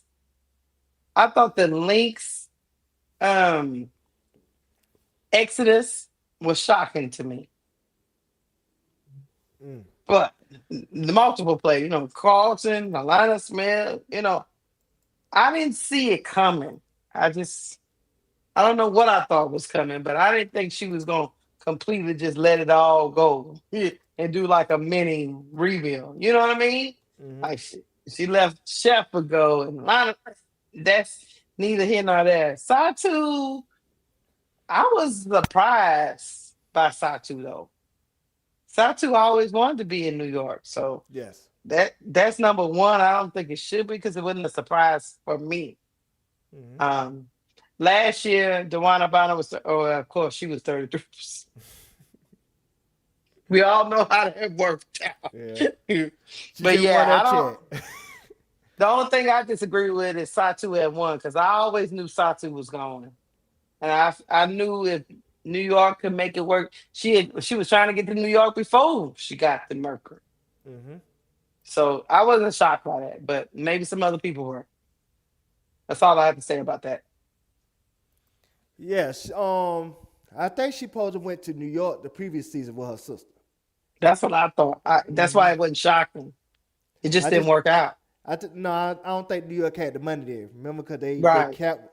Remember, their cap was really tight at that time, so she couldn't go to New York. So she went to Phoenix because Indiana clearly thought they was gonna get her for whatever reason. Yeah, she shined them a couple of times. Yes, of course. Mhm. Now, people say Angel should have been the most surprised move of all season. No, she shouldn't. Because y'all seen the writing on the wall. Think about it. Let's go back Yeah, I to... seen it, but what I saw was But let's go back to the turn of events. Sign number one. They wasn't posting Angel at all on those social media feeds. At all. They wasn't posting her. oh no, I don't think at we all. I don't think we were surprised by the move though. Yeah, I think we should have seen it coming. Yeah. Rachel I Banner was had surprised. her Instagram dump, and Angel wasn't posted. We know what that was about. She front office too. Now, she in front office, but you just... It's not surprising that... Remember, Rachel Banner was a free agent. And she didn't resign with the team until Angel got traded. If you notice that. She didn't resign with the team. I don't keep up with Krispy Kreme like Yeah, I know Krispy Kreme, but I keep up with Krispy Kreme because we like to eat. You know what I'm saying? we like to eat them. So anyway, it just like I said again. She didn't sign with the team till Angie got traded. That told me something. So she didn't want to date either. So it's like you could clearly tell that the Sky and Angel both want to just go their separate ways. Like I said again, Angel put that flashlight in the corner of your house and seen all them roaches, and the Sky did not want to show that they had roaches in their house. And so that was, you know what I'm saying, they just feel like, hey, she's a headache at this point. And then, Vandersloot, them probably felt like they were being harassed by the fan base and stuff like that. They said they don't want to deal with that again. And so it's just like we should have seen it coming because we could clearly see that both people needed to go their separate ways. And so I'm not surprised by that. We shouldn't have been surprised by the Angel Reese all season. I wasn't surprised. And we shouldn't have been surprised by, Satu Sabale. No. I was like surprised. I said, I was most surprised by the Lynx ladies. Yes. I was surprised by Alana Smith. Yes. And I thought she would just stay with the Lynx for her whole career.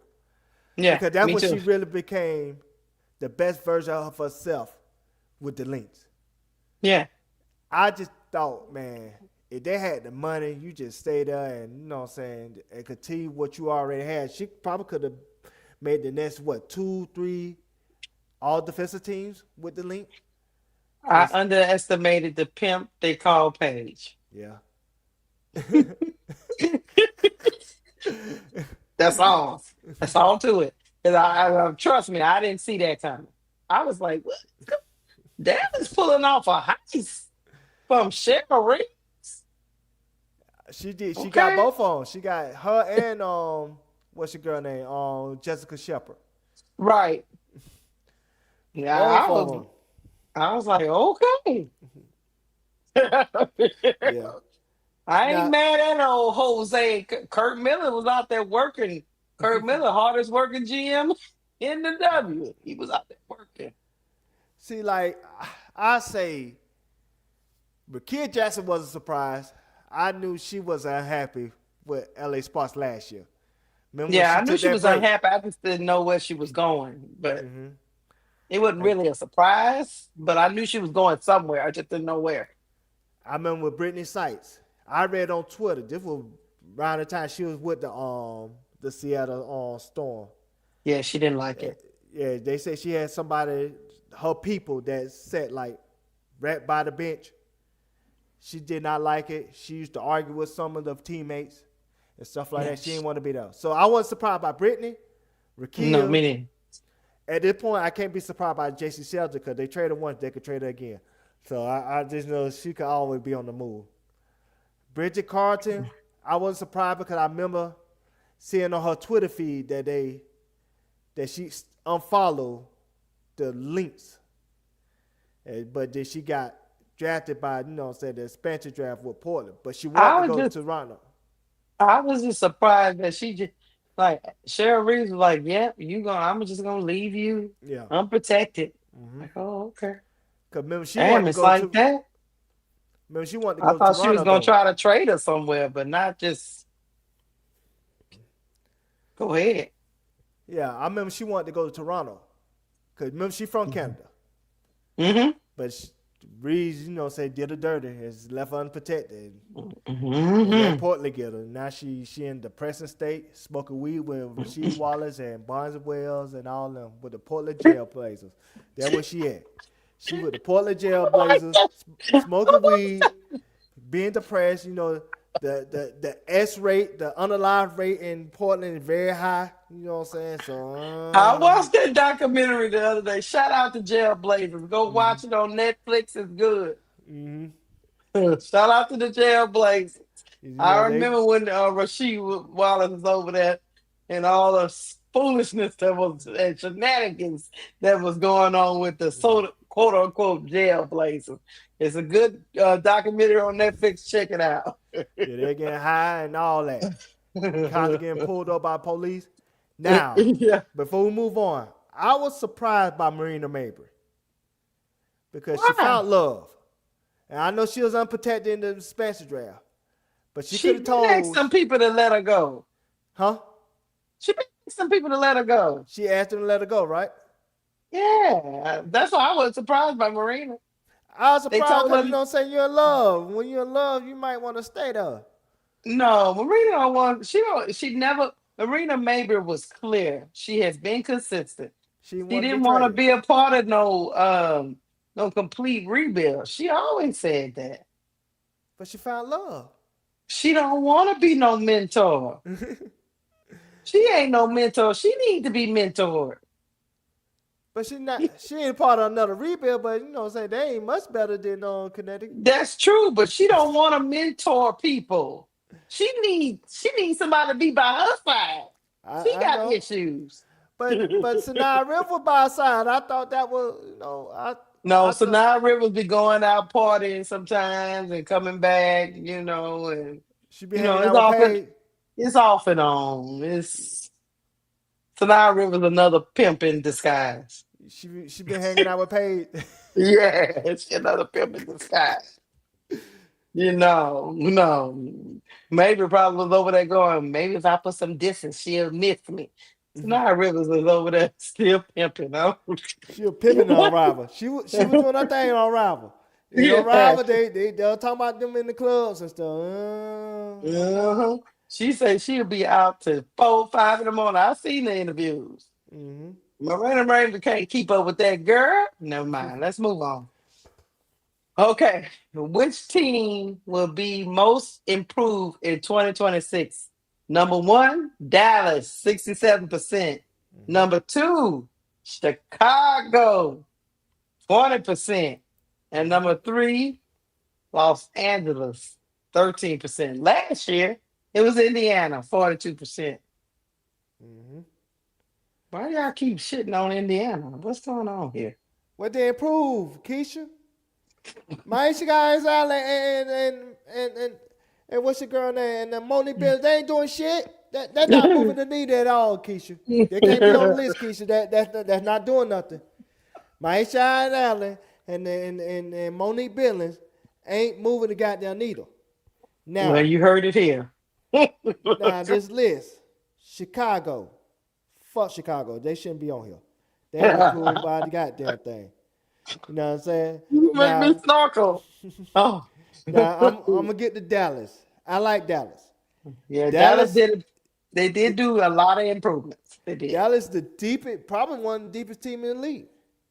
Cause if I name Dallas 10 players, you got Paige, Enrique, Ezeford, like I said, let's just say Jessica Sheffer, just for this argument, or Seacrest. I just say Seacrest, Maddie Seacrest, and then you got Lana Smith, and then they bench you got Isaiah James, you know what I'm saying, Jessica Shepard, you know what I'm saying, Leroux, you know what I'm saying. So I just named JJ 8 right there. Quinterly.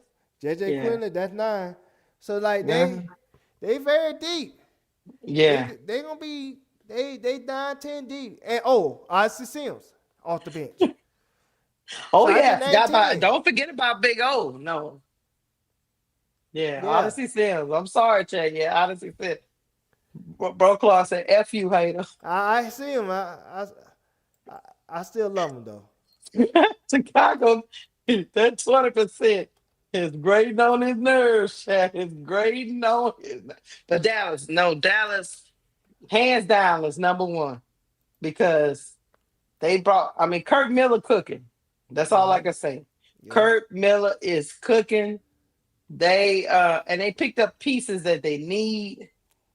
And even though I question they decisions at the number one seed, I did not question their free agent acquisitions. I think they knocked it out of the park with each person.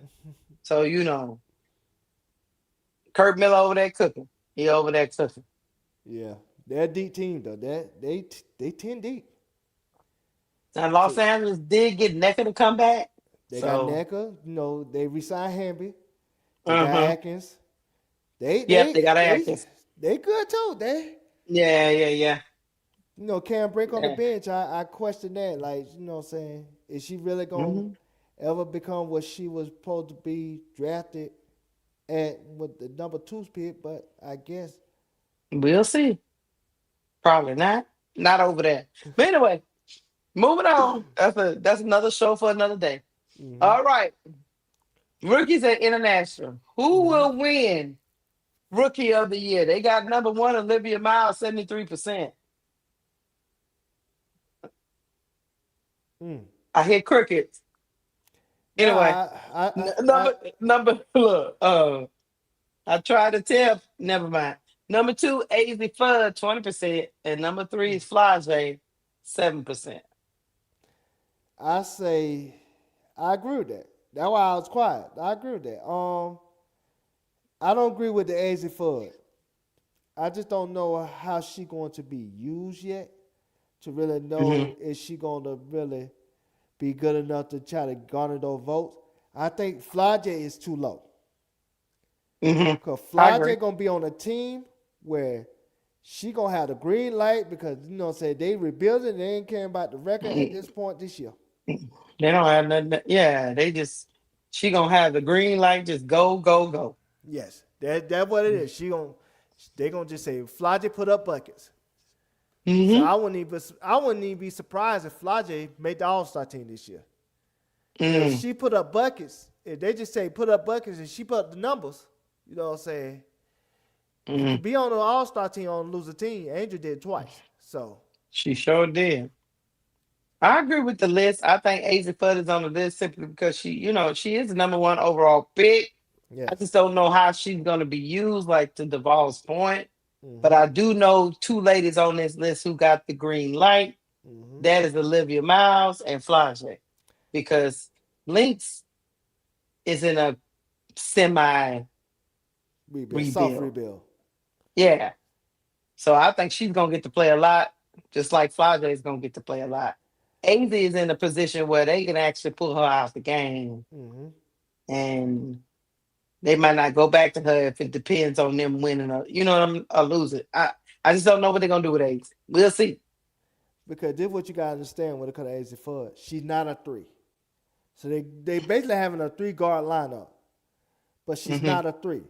And so if she's not a three and she going against a Kai and Kai is really scoring on her, they might put her early and say, you know what, Jessica Shepard, we need you in this spot. Right. You know what I'm saying? Because you fit better in this matchup. And then they might not put AZ Fudd at the 2 to try to supplement her minutes or anything like that. So that's why I say I don't know how she's going to be used yet. And No, the I person agree. that's not on this list, that should be on this list, if they was to trade somebody to make her on this list, that would be Yeah. Lauren Betts. Lauren Betts. Yeah. I knew I would exactly say- where you was going. I would say Shakira Austin need to be traded. Because I don't think Shakira Austin ain't bad enough to put on the bench. So she need to be traded to a team where Lauren Betts could really be at that 5 spot and she could really have some playing opportunity to really put up the numbers to But I'm justify gonna being tell a you big this: Rick of the league. whether Lauren Betts started now, I think she's still gonna be in the conversation. 'Cause I still think she's gonna play 20 to 25 minutes a game. I think she gonna play more than that. Hmm. So I don't think she it gonna play matters. Close to 30. Yeah, I don't think it's gonna matter to Sydney. He might have Zakira start, but I don't think it's gonna matter to him when he get ready to go to that big line, especially her against bench players. What Yeah, they like I should do say, is go ahead. yeah, I think she's gonna be in the mix for Rookie of the Year, regardless of if she start or not. What they should do is trade Shakira Austin to like the Fever and make Shakira Austin the 4. And get somebody like a Billings or Maisha Hines-Allen that played this, Washington, D.C. before. And I wouldn't wouldn't. mind being on the bench because, like I said, at this point in their career, they know what they are. No, no, no, no. If I was Sidney Johnson, I would not trade for no Maisha Hines-Allen. Put on the bench. Yeah, no. Everybody play. Yeah, I'm not going down in talent. I'm just not doing that. But Gotcha. we two different coaches. No. Look, no, I'm not going down. Mm-hmm. Anyway, which rookie will be the best player in 5 years? Number one, they have our fan, 67%. And then number 2, they have Olivia Miles, 33%. Last year was Dominique Malonga, 60%. I agree with both ladies. What you got? I agree with all fam. I always say, and you hear me say this all the time, she has the biggest upside. She has the biggest upside. That's why even if you would have drafted her number 1, I would have understood it. Because her upside is through the roof. But she just have to, she have to continue to grow and be developed. But her upside is really could be really special. Is if nurtured properly. So it's gonna be interesting. Mm-hmm. Now, And I Olivia agree with Miles, both of. I think she can do the same thing boot scooting running around here doing. Mhm. And she one of the best players in the league. Talking about Chelsea girl. Yeah. You talking Olivia Miles? Mm-hmm. She can do the same thing boot scoot running around here doing. Well, our question with Olivia Miles is where the league going to be in 5 years? Is the league going to transition where I think it's going to transition? If that's the case, then Olivia Miles have a better chance. Because I think it's going to become a guard-oriented league within the next 5 years. Because right now it's a big man's league. Is that correct? Yeah. But I think within Them 5 big years, men still need people to get the ball to them, but yeah. But this is what I'm saying. I'm talking the style of play. hmm Like next 5 years, when you got the Hannah Hidalgos and the Jujus and like I said, Michaela Blakes, when you have those people coming into the league, when you have say those type of players coming in, I think the league going to shift to more guard oriented. You're gonna see a lot more people play like how Caitlin playing now and Alyssa Thomas playing now. That fast hmm pace, which fits Olivia Miles perfectly. hmm So that's why I say I could see if that trend is what I'm thinking is heading, Olivia Miles gonna really have her chance to really make her hmm imprint on the league. I agree. Hold on. Okay, next one. Which rookie was the biggest steal at where she was selected in the draft? Number one, they have Nell Angloma. I don't know too much about her. They have Latson for the Sparks, and then they got Flage for Seattle. Also receiving votes, Neekins, Hopkins, Mm-hmm. Coda McMahon, Olivia Miles, Justine Passat, our Phantom. Biggest Mm-hmm. still implies that you got that person late, but they're gonna be a steal for you. So I agree with Latson and Flage. I agree with Coda McMahon. Our fan wasn't really that low in the totem pole, so I don't.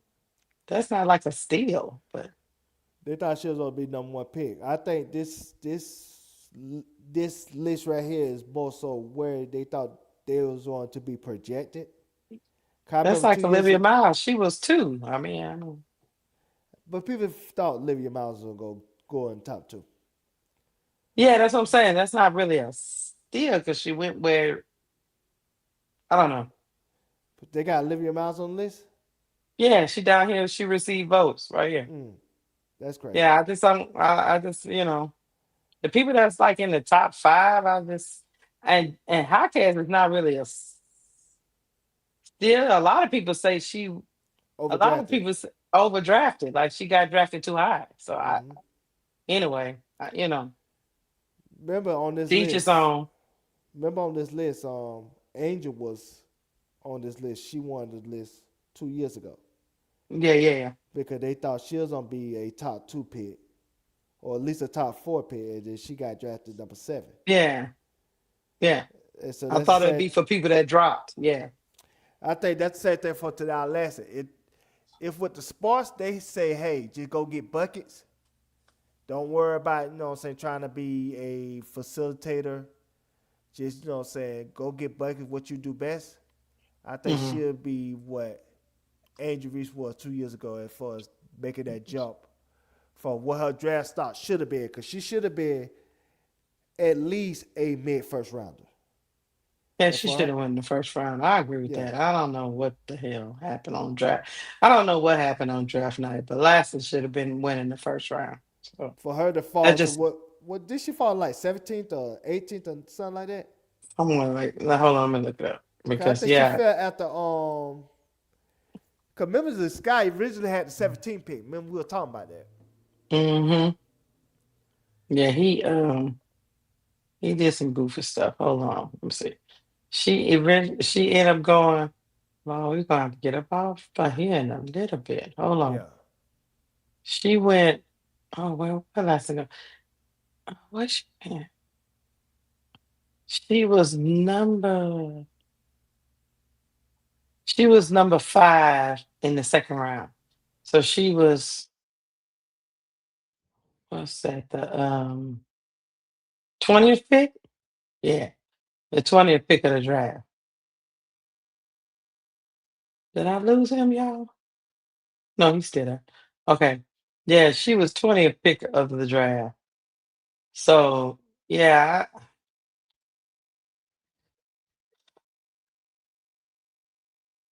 like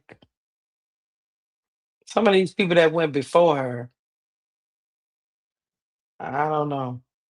We'll see how it all play out, but um. Oh yeah, I did lose him. Sorry, y'all. He probably had some internet. Yeah, I really do believe. I really do believe.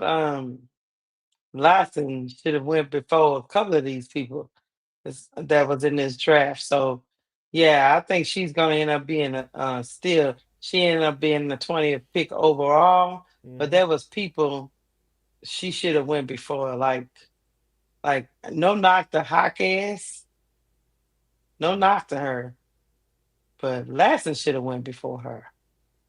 Cause remember, But I was saying, if the Sky could have kept their 17th pick and not give it, and not flip flop with what it was Portland, they mm-hmm. could have got her at 17. Because who else went before her? The point guard from Duke, Taina Mayer. Yes. She went before her too. Did the I Ole just Miss girl went before her? let's see. Oh man, Or it went behind her? Cause I know the Sky picked either 21 or 24. maybe it went. Hold on, let me go to round one. Let's see. Okay, before her went Neekins went before her. Mayer, Okot, Nell Angloma. Ole Miss only had Cody McMahon. She went 11. Yeah, that's what I And think about. Raven went at 10. Dukelich went at 9. I mean, it was just a UCLA sweep. You remember that. Yeah, Some 5. The only team that had 5 first round players in history of the WNBA. Yeah, Kiki Rice went before her. Yeah, Kiki Rice went. she went to a Podcast. special team, right? She went to Toronto. Yeah. And then they Portland Fire got the Spanish girl, Iana Carry On. She went 7. Yeah. So yeah, it just when she started to free fall, she just kept free falling until the sparks stopped her. Even the point guard from UCLA, Charlize Lega Walker, that had played 5 years, went before last. Just crazy. Mm-hmm. And she went to the Sun. It's like, yeah, it was just crazy, man. I don't know. Anyway. So that's that. Hold on. Let me go. Let me get to who is the best international player in the W? John Clark Jones at 33%, Janelle Salon at Golden State for 20%, Alana Smith at Dallas for 13%, Malonga at Seattle for 13%. Also receiving votes was Phoebich, Layla Lacan, and Iowa Fan. Last year, JJ was 50%.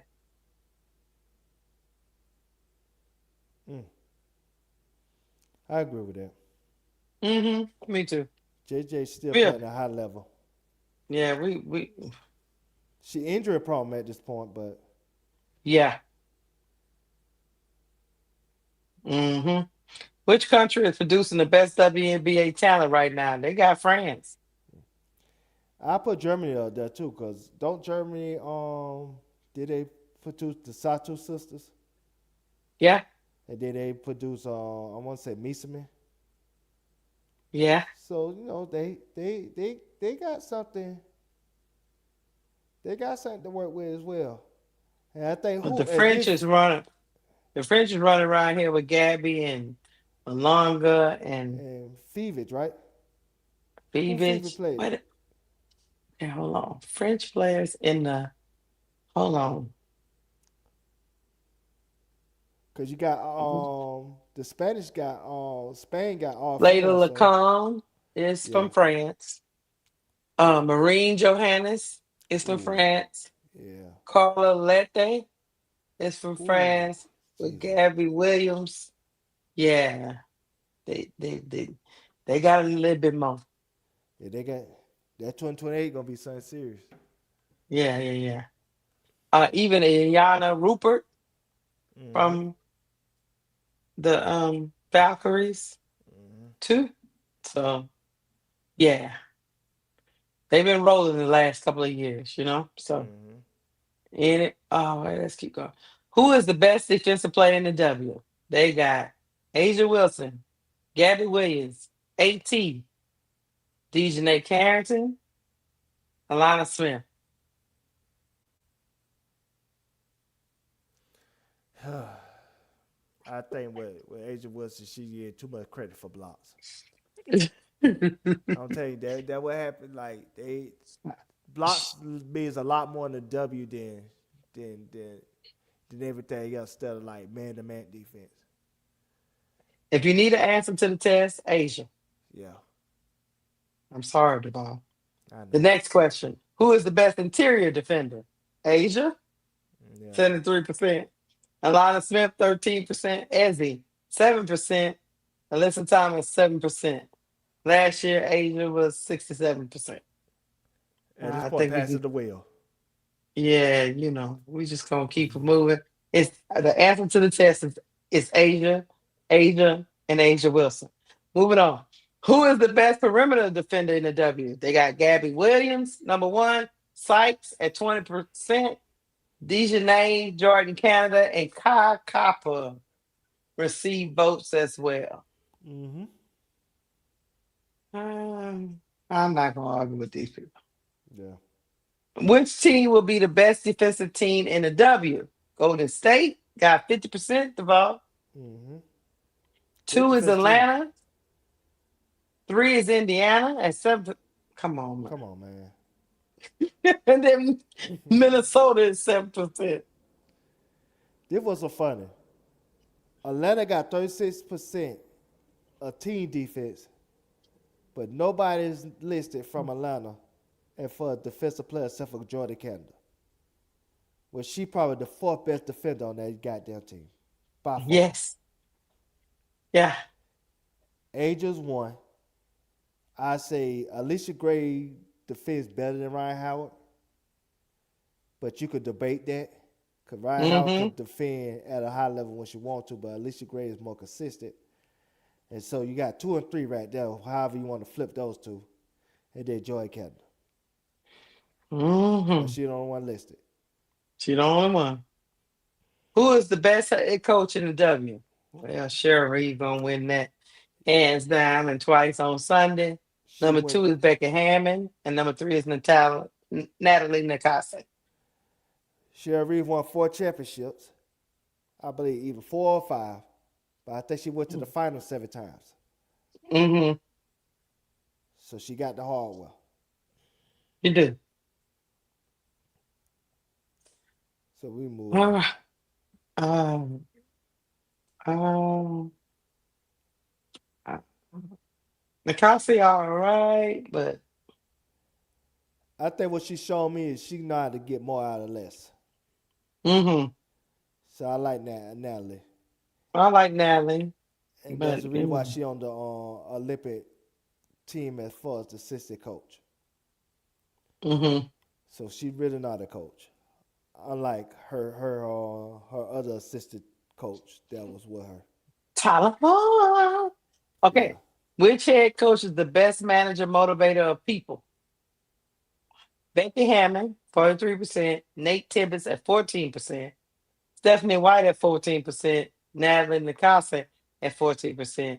Also receiving votes are Cheryl Reeve and Carl Semesco. Last year, Cheryl Reeve was 36%. This year, she didn't fight. She has failed in being a motivator. Man, Stephanie White on this list is full of shit. She can't motivate Caitlin Clark to work on her game. She said she gotta do it. You know, she gotta do it something. Yeah. She's talking about she can't work on her, she can't get Caitlin Clark to work on her game. Nobody can until Caitlin want to. Anyway. Yeah. She ain't in charge though. No.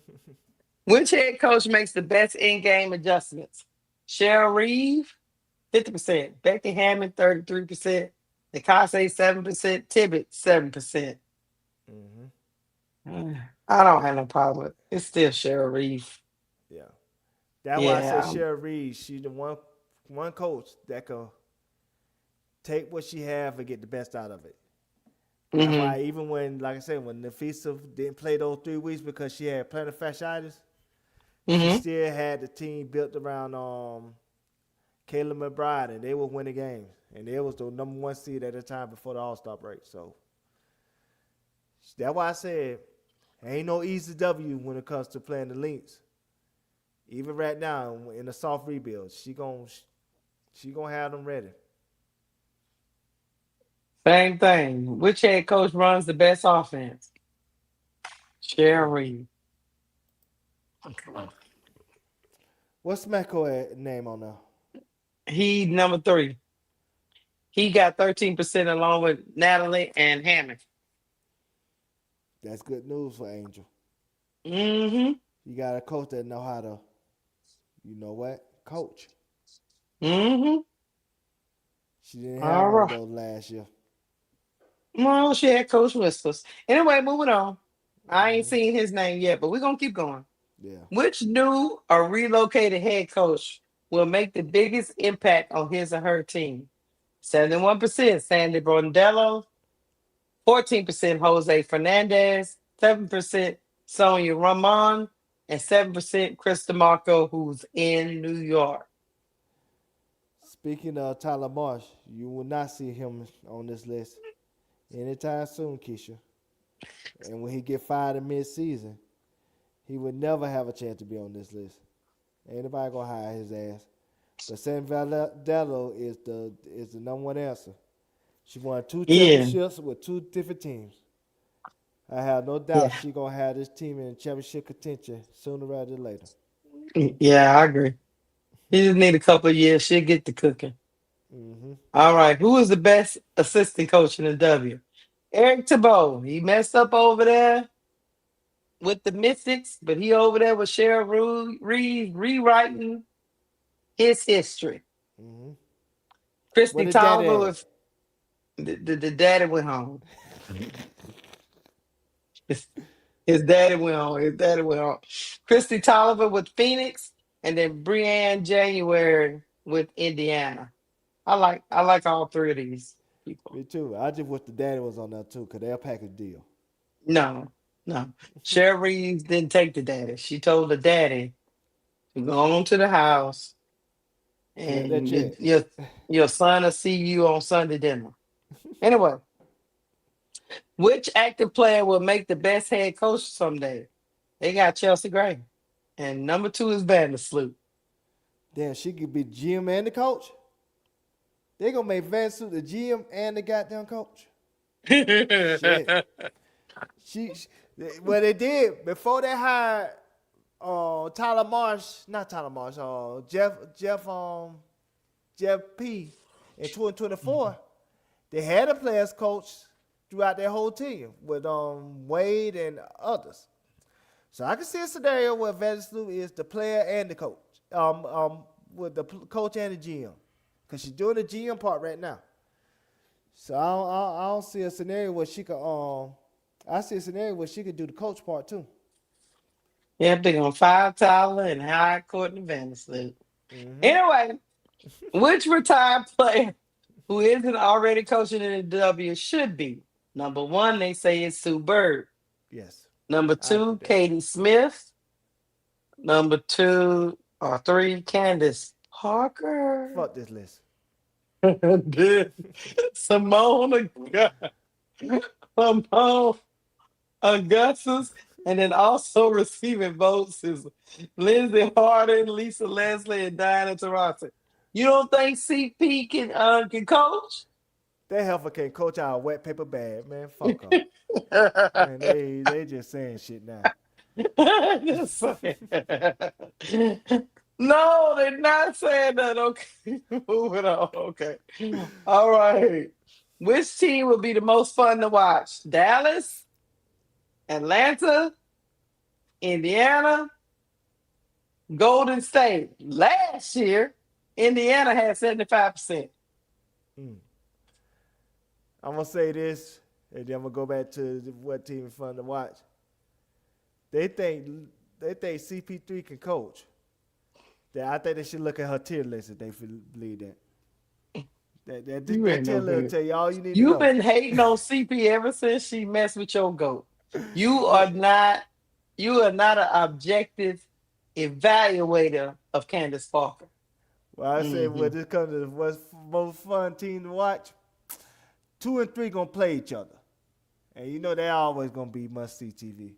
Mhm. And so, But last year it was just a fever. I mean, why we got other teams now? just like Angel said, it's not just about one player; it's about me too.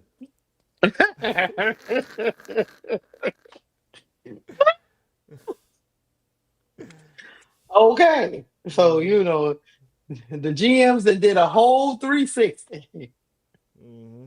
from 75 to 29. That's a big decline. But Mm-hmm. anyway, that's neither here nor there. Which team has the best home court advantage? Number one is Mm-hmm. Golden State. Yes. Number two is Indiana.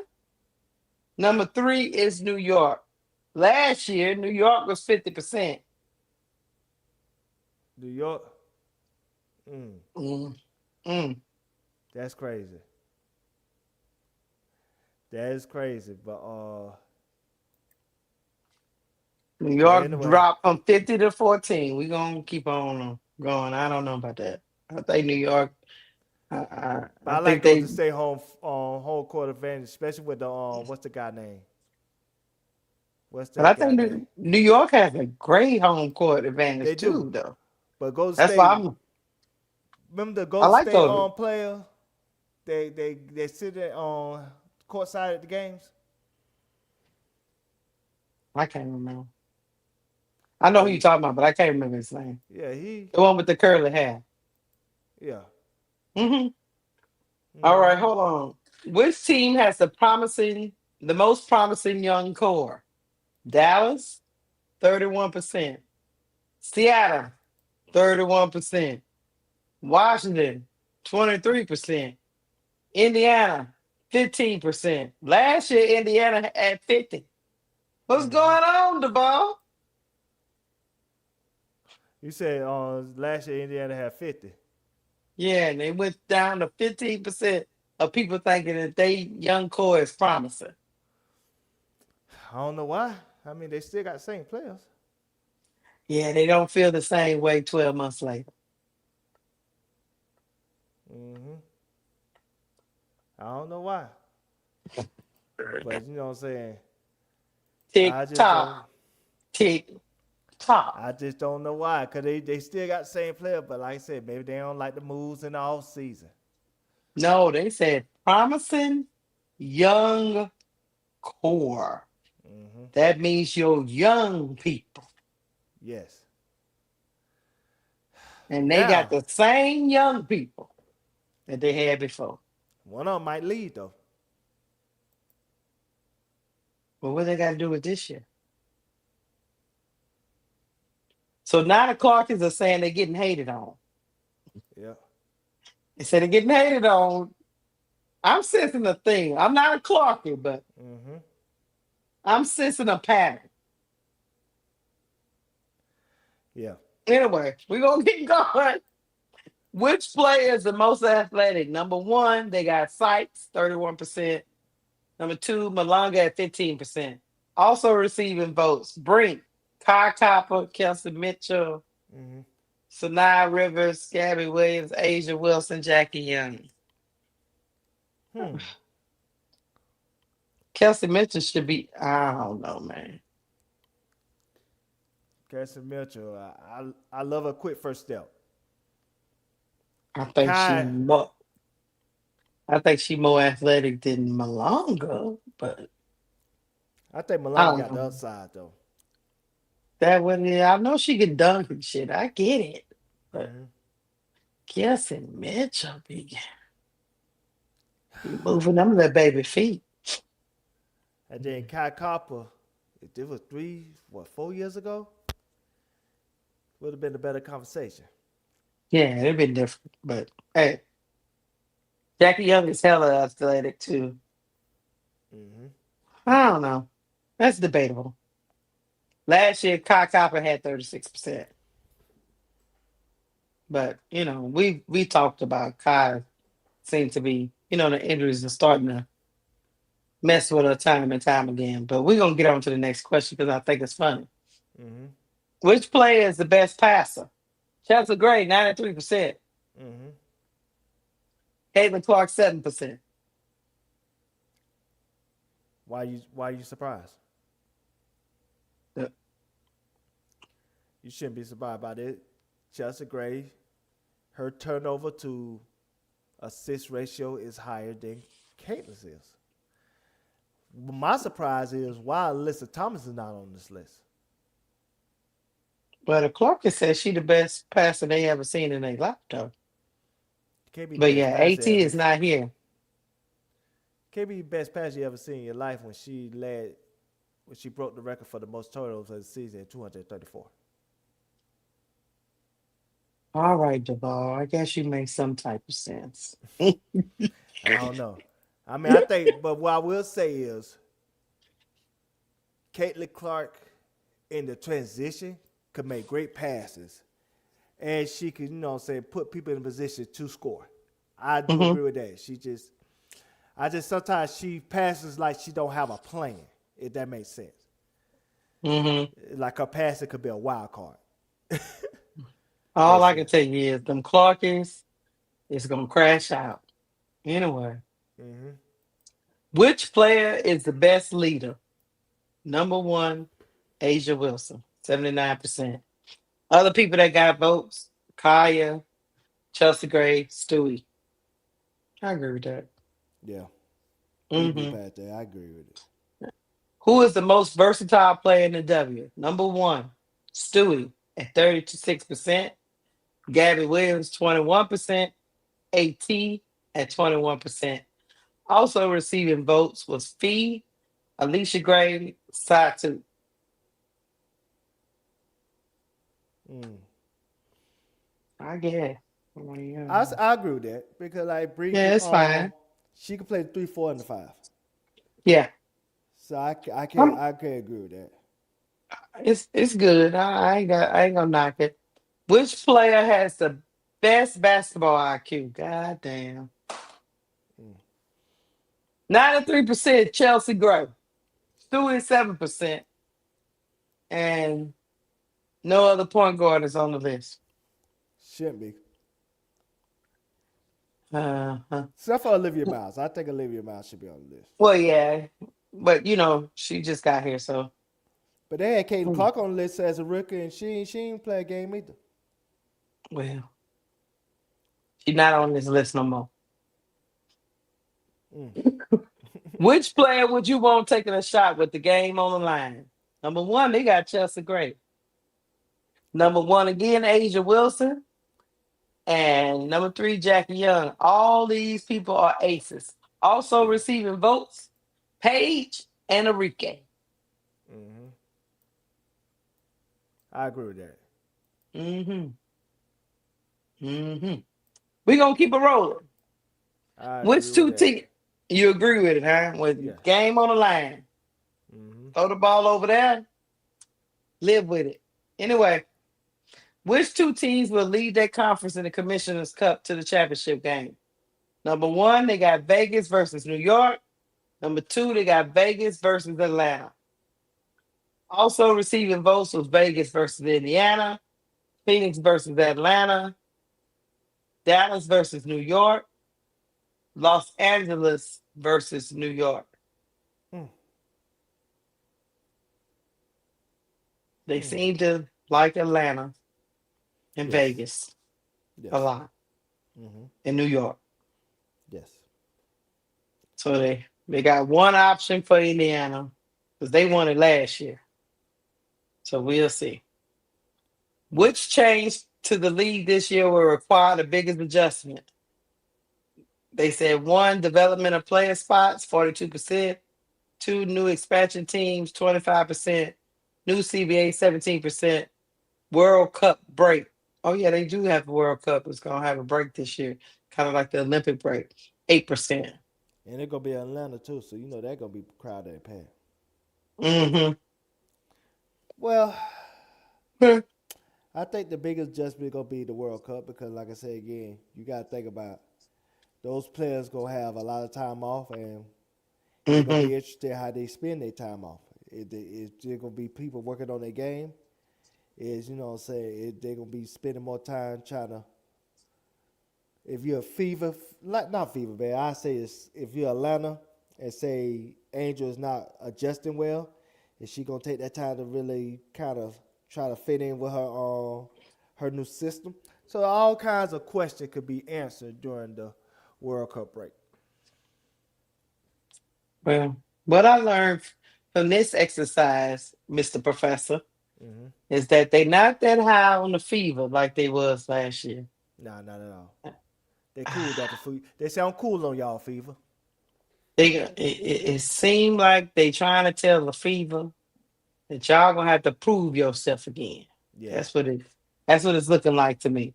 You're gonna have to prove yourself again. We gave it to you too quick.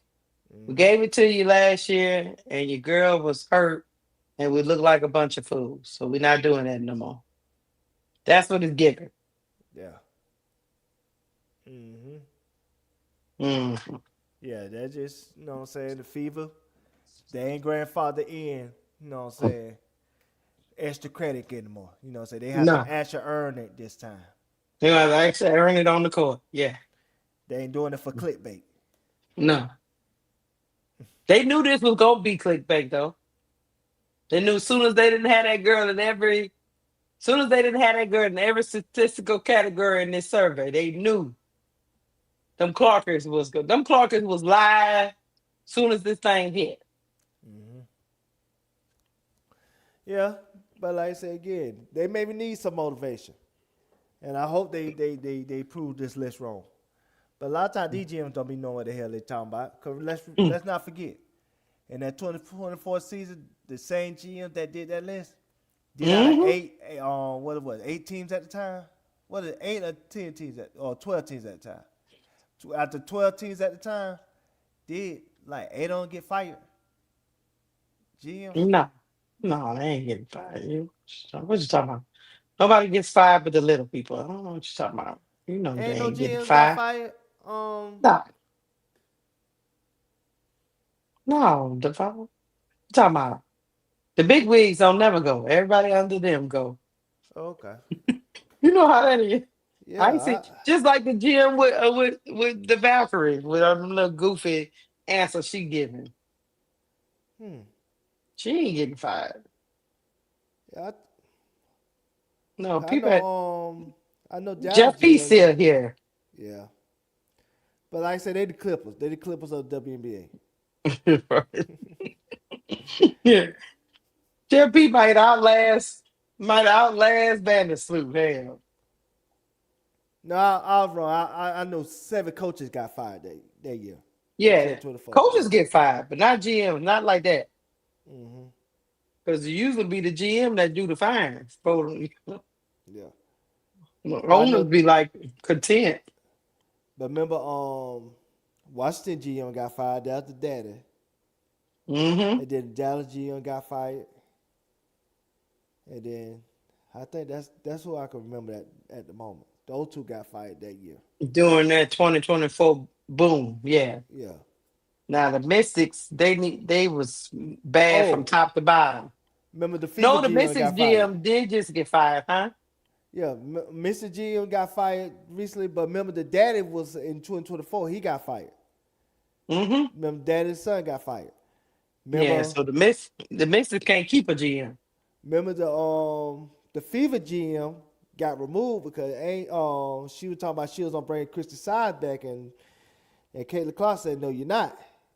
And guess And what? Now the Clarkers won't criticize back. yeah, so Go figure.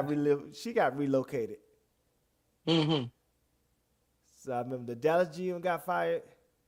The Fever GM got relocated to a lesser position, so she might as well say she got fired. The Washington Mystics GM got fired, and that's all I can think of as of right about now. Mm. Well, we've been over here 15 years. I Yeah, got work to do. Messing around with you in this survey. Yeah, I knew it was gonna take a while. There's a lot of stuff Yeah, on here. yeah, man.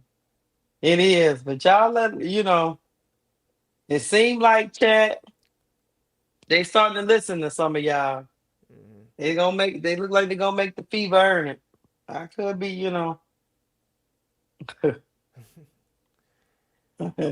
I'm gonna say this, Keisha.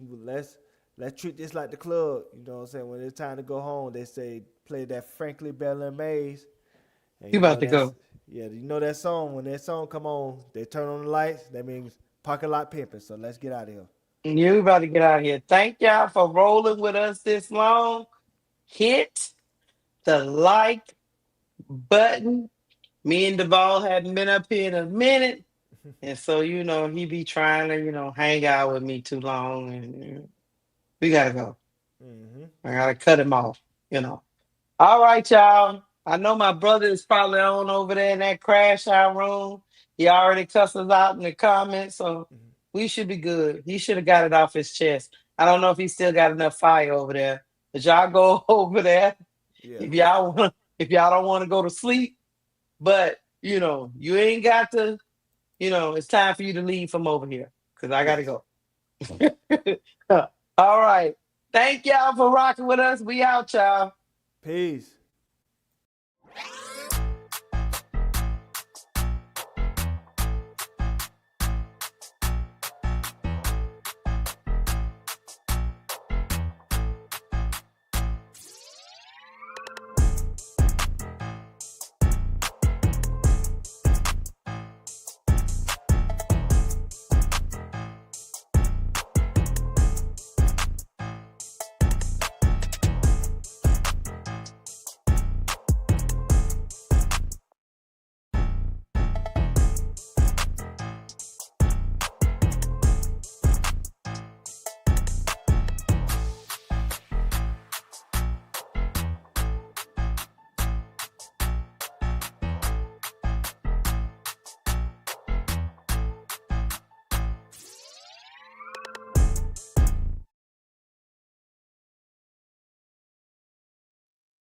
Look.